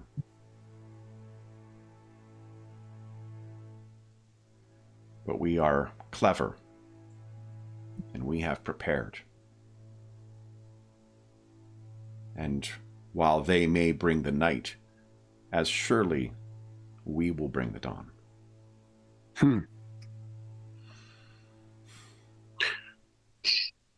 There are many changes coming for you, and I would not hasten I would not hurry such an important commitment. But think on this. The burden I ask you to undertake was something that both Gunnar and Zarpa felt worthy of undertaking for the betterment of all. And Gunnar believes you worthy of carrying the same burden. He touches your shoulder. Think on it. All right, I will. And he returns back in for the dinner. Now, Jedrick and Gunnar, at some point, unless there's anything else you guys wish to talk to them about or whatnot, I think what will likely happen is that Jedrick and Gunnar will excuse themselves. You know, two old guys, two old friends who want to go and further catch up.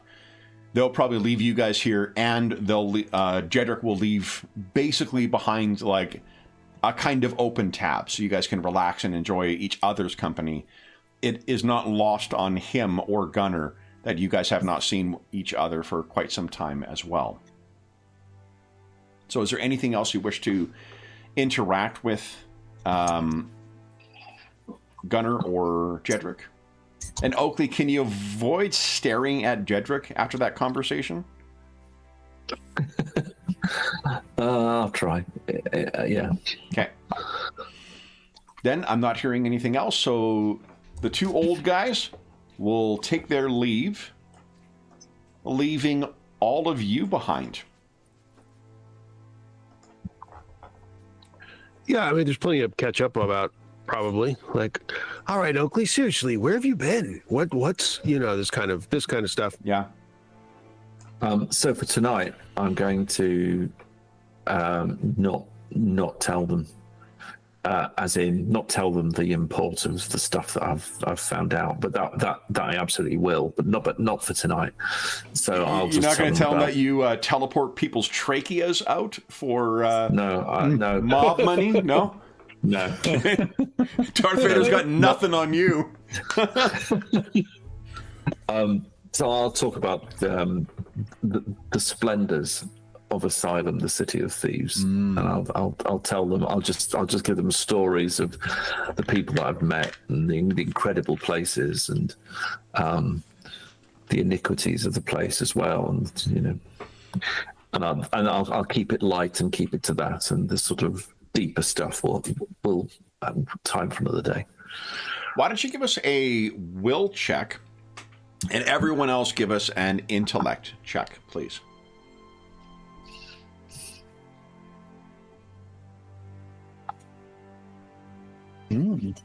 Whoa. Oh, look at that. Boy, does that fit. Holy. That's a 1. So. Nat 1. Yeah. Yowza. So I think Oakley, you're just, if you're trying to convince people that nothing is wrong, you've just, at least certainly as far as Moonbeam is concerned, and Juggler for that matter, Juggler's not a crit success, but Moonbeam, maybe this is part of your whole fortune telling thing, but Oakley is really fucked up.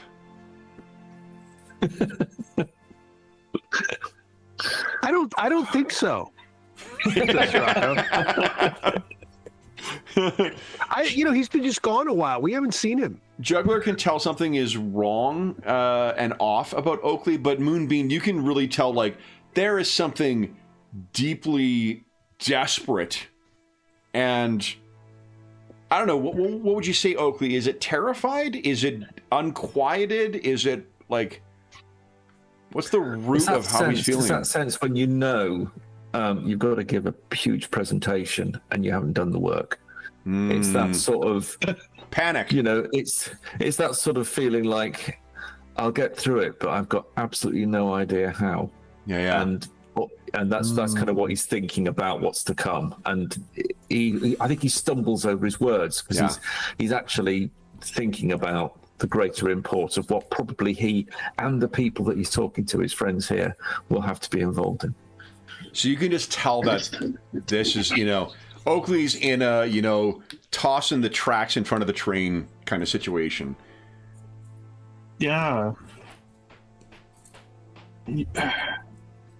I think what Moonbeam would say is,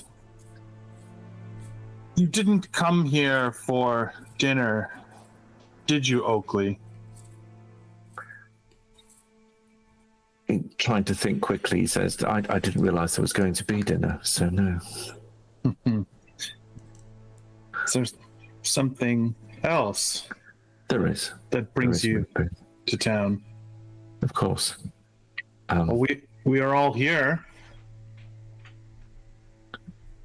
What are you I didn't want to waiting spoil for? the moment.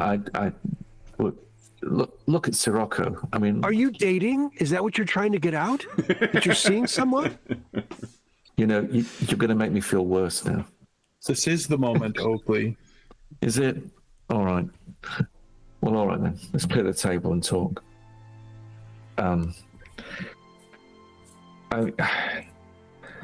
So the learning that I have gained just tells me things that some of which you would already know. But maybe some you do not. But we've already heard whispers of it, and we know the effects of it. We've been affected by it ourselves. If we haven't lost people, we've lost other things as well. It relates to the new church. And my understanding of it is they are to be feared.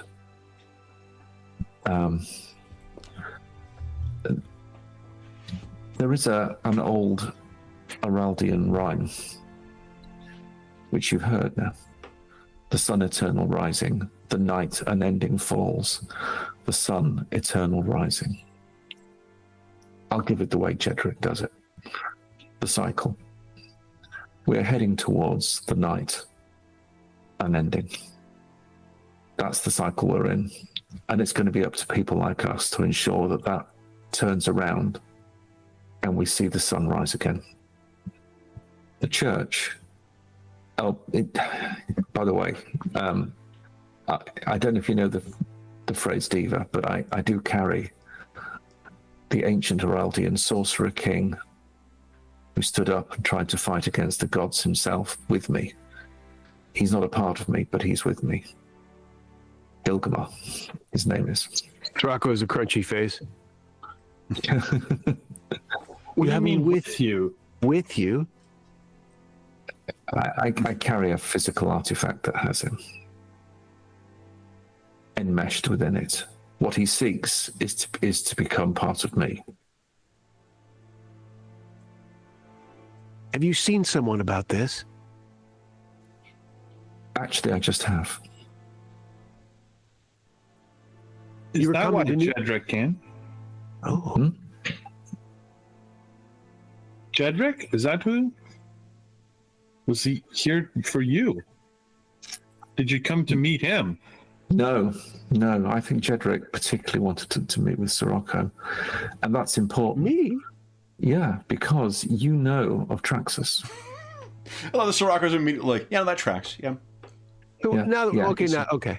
Yeah. I can see why he would want to meet with me. I mean, who wouldn't, right? Well, Moonbeam said I had big things. So, Well, yeah. And it's what you know, as well as what you can do. Because you were over his shoulder quite a lot of the time. And he is an instrumental figure in the future. who's sure? All our future. Is it right? I was saying Traxxas Darkmane?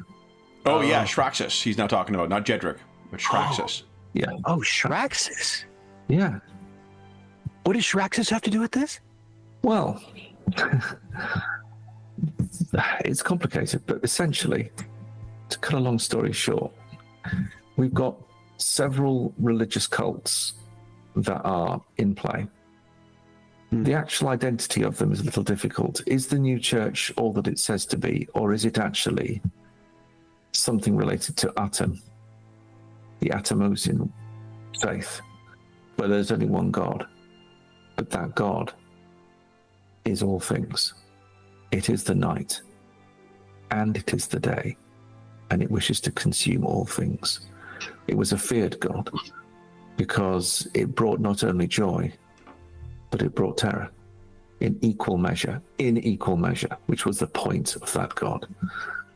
And perhaps the new church, in its own way, may, although it reflects a particular vision to the people that look at it, it perhaps has a darker side as well. And so, whereas that is pushing forward the darkness, because from the darkness, perhaps Atem and the powers that surround Atem, or whatever it is that sits behind it, perhaps the triarchy, the three angels, the fallen ones that we know of, they will be released fully. And that is your darkness. That is our darkness. So we have to fight against that. And who can fight against it? Well, yes, we can, but there are other forces that can. And this is where your knowledge of Shraxus Darkmane, the Warg Wizard, and what he knows, we will need to know, and we will need to understand it. And perhaps there are things that, as you were looking over his shoulder during your time, your tenure, you got to know him probably better than anybody, certainly better than me. I was just a retainer doing odd jobs. You were in his circle. How does Sirocco feel being so, specifically reminded of his previous bondage?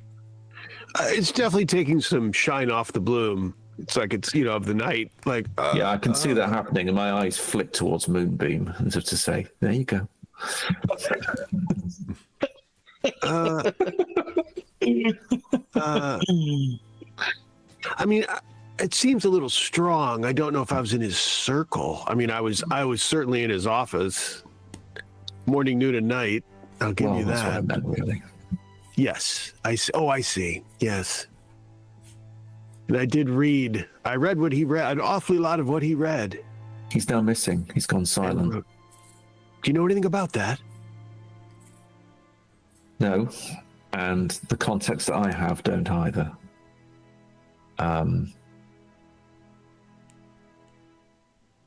I can't say I think of him much, but now that you've invoked him, I'm a little curious. There was a name associated with the weird wizard, a Primus Prathan. That name stands out for you, Sirocco.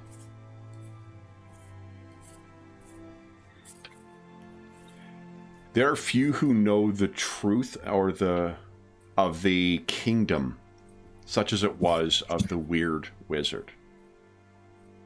But one of the things that his orderly and godless kingdom was built on was literal and figurative clockwork precision.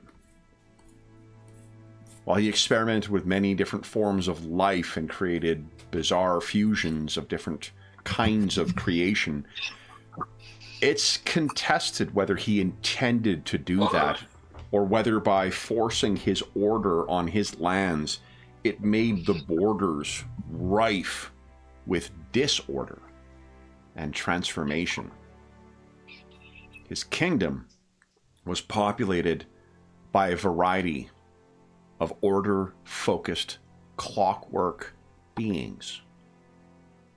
And if there was to be one who stood, if not equal to the weird wizard in power, equal in influence, because that was the mechanical vizier, Primus Pratham.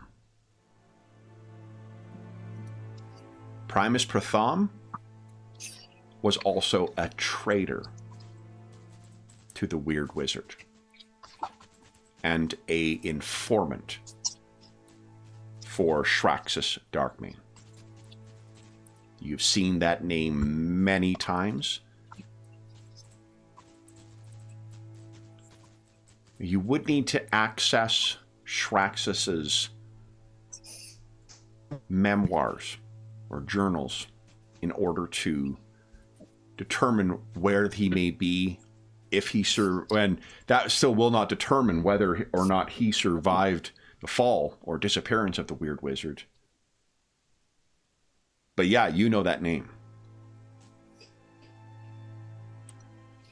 Primus Mathon, I haven't heard that name in a long time. That's a classic line. It is. It's a good line. It is. Yeah, I mean, 5 years that you guys have been or 4 years you've been since you left the old country, and certainly maybe even longer than that since you gained your freedom, Sirocco. But yeah, you know that. What do you say?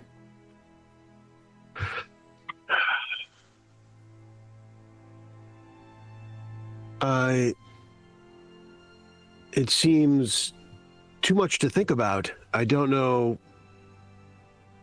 I mean, Shiraxis Darkmane was a captor. I mean, that's how I always thought of him. So, this Primus Methane being his spy is just, and being his spy for of all things the Weird Wizard, who is just always been felt more mythological than anything, almost. Too big to consider, too so out of regular life. I don't know. It's interesting. So many things have happened tonight. I know. And it was the Weird Wizard, I believe, who almost kept everything, well, shall we say, ticking over. But with him gone, the balance of things is undone. And we're starting to see that play out now. The wargs were, if I'm right in saying, stalwart enemies of the Weird Wizard. You can confirm that, Sirocco. And yes. So there's a worrying shift here. And the wargs have a cult of conquest now. Dominaskia. And they are, in many ways, agents. Question of Aten. Are they playing out as agents of the church? Perhaps not formally. You wouldn't find that in any liturgical conversation. But nevertheless, that could well be true. Meaning that the wargs are part of the new church? They may well be related to a similar cause to those that have power in what we call the new church. And so understanding the path that the wargs are taking, perhaps in this new conquest, will help us understand the new church and will help us understand the direction that we need to go in to bring back the day when the night will surely come. And you may know more than you may know some of the key things that we need to know. That seems so unlikely, but I'll take your word for it. And he looks for a barmaid. You know, we need alcohol at this point. He's waving it out. We are way behind in this party. Yeah. So then, we're coming up to the last 8 minutes of the session, guys. Anything else you wish to have your characters bring up, discuss, or share any insight on?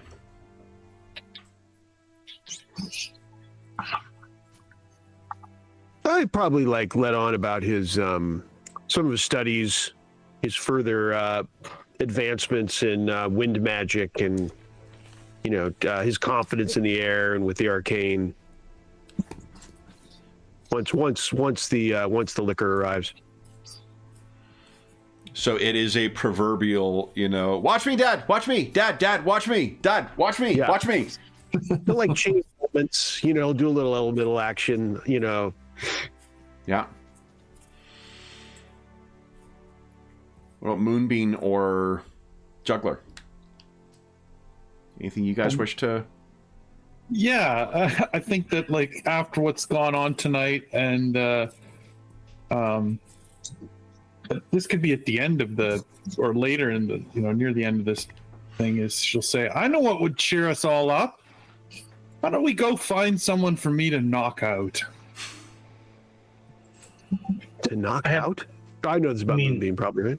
You mean like in a fight, in like one of your little pit fights, or like find a person who might be here who might want to question? I meant in a fight, but I'm still adjusting, Moonbeam. I know I'm the one that's been living here, but I'm still adjusting from you being a diviner to a pugilist. Yes. I feel like I've never had time to see a fight. I think that could be kind of fun. Trust me, it will be fun. Are we supposed to bet on you, or not? If you'd like to win money, yes. I believe I've heard Oakley... sometimes these things are arranged. Oh no, you saw a Moonbeam fight in the temple 2 years ago. Oh yeah, so, yeah. No, like I know, but not like a competitive fight. Yeah, Oh, yeah. so not you, Oakley. I was thinking that for some reason I was thinking like Oakley hadn't seen her as a pit fighter, but you have actually, because Right, yeah. she was beating the bejesus out of the bone brawlers. Yeah. Then I've learned a new trick since then. Oh, You'll really appreciate it. And hearing that, I think Sirocco looks at Oakley. He goes under the table to give Midnight a snack, and one of the little doodads that actually, as a side thing that comes, I can't remember where it comes from, but anyway, it's a little he can teleport a little bit, and so he like goes under the table and comes back in the front door after looking at Oakley. okay. Because he didn't want to hear about Moonbeam's little trick. I mean, I got tricks. You have tricks? I have tricks. that's good. Then And, hearing that Oakley's a teleport guy, he's like, oh, I got something. anyone wish to lay claim on the final scene of our chapter 5 for this campaign?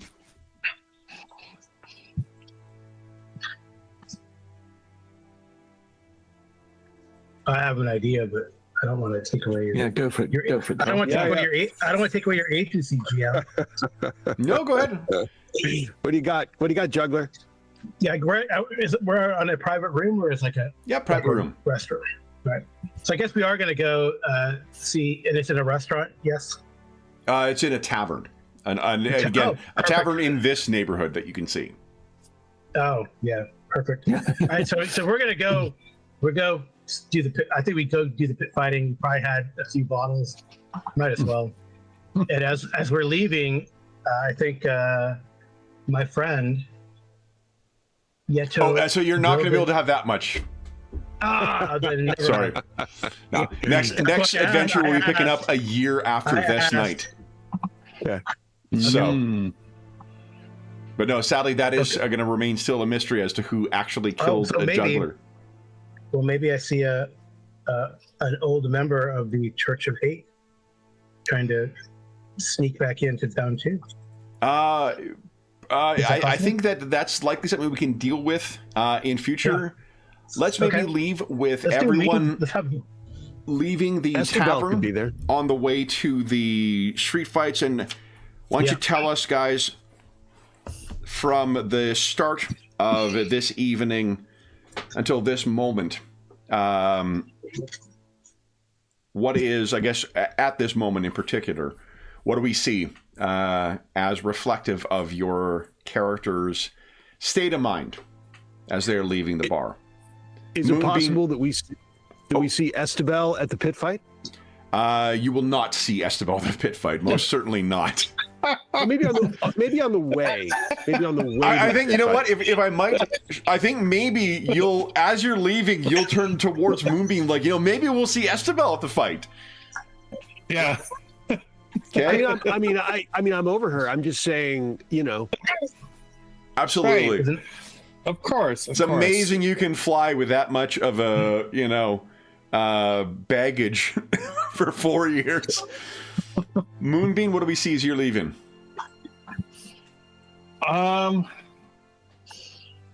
Probably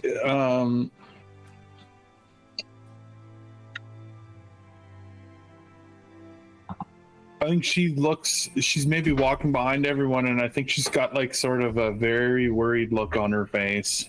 Okay. So while she's put on a good face of this, maybe she's like touching the cards in her sleeve as she's, and got a worried look on her face. Okay. What about Juggler?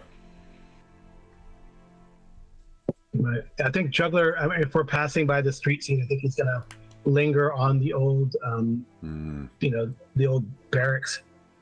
Yeah. And I think if he left, because we were all trying to make something of what had been destroyed and fell apart. I think now he's going to have some resolve to find out who did it. Okay. And then finally, Oakley. As we leave the tavern and head towards this unseemly fight, Oakley looks up into the sky and sees his star and sees the pattern of the stars, and that makes him reflect. And he places his hand deep into his robe and pulls out the crystal that holds Gilgamar, the Sorcerer King. And he looks at it for a while, and you see the starlight shining through the crystal and reflecting onto the ground in front of him. He ponders for a while and then puts the crystal back into his robe. And that, guys, is where Chapter 5 will come to an end. So, Cool. we, for those listening at home, thank you so much for joining us for Part 5 of our Shadow of the Weird Wizard campaign, A Decade of Doom.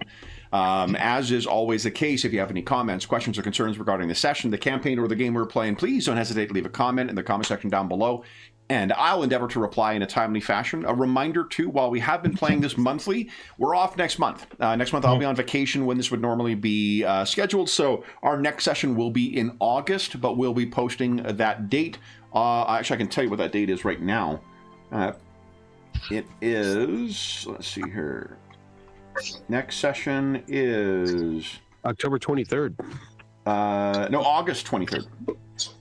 August, I'm sorry. That's okay. That's what it is. October, wow. Looking forward to Halloween. No, my bad.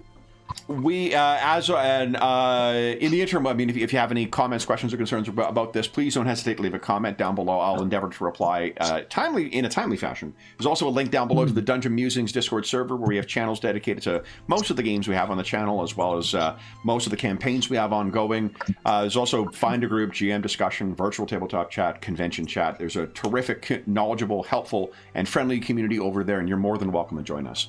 There's also a link down below to our friends at Noble Knight Games. Noble Knight Games is the preeminent unionized retailer of hard-to-find and out-of-print RPGs in North America. Not only do they have an incredible selection of new role-playing games, board games, and card games, they have an unmatched selection of hard-to-find and out-of-print RPGs like, I don't know, what might be a hard-to-find and out-of-print RPG you might find at Noble Knight Games? Maybe Dark Eye? Oh yeah, The Dark Eye. The Dark Eye, published by Ulysses Spiele, is an excellent suggestion for what you could pick up there, as well as many other. If they don't have something in stock in their extensive catalog, you could put it on a want list, and they'll send you an email when it comes in. And if you make a purchase of $10 or more through their website, be sure to enter the code MuserNight. It's in the description down below, all caps, all one word. Hey, and there's Fantasy Craft. That is also likely. Actually, we know it's available. After last session, there was still a copy available. I do not know if it's still there, but it was. Uh-oh. It was Go earlier get it, guys. today. Go get it. If you make a purchase of $10 or more through their website, be sure to enter that code. You'll save 10% on your purchase, and then that'll change as of July 15, 2025. So if you're listening to this after that time, just come to one of our more recent videos and you'll see what the current discount code is there. The last thing I will say is an enormous thank you to our stalwart weirdos, the players and stars of this campaign. Jeffrey, Graham, Carl, and Sean, thank you so much for such a great session today, guys. This has been a lot of fun. I know there's a lot of heavy lifting you guys had to do with the role playing in this. You guys were fucking amazing. What's that? No fighting. No fighting. No That's fighting, great. no. Then we'll be back in 2 months' time. But until then, we hope that we gave you a few hours to take your mind off the troubles of our world and think about the troubles that our weirdos are learning that they're in the midst of in the borderland. And until we see you again, stay safe, stay healthy, and happy gaming.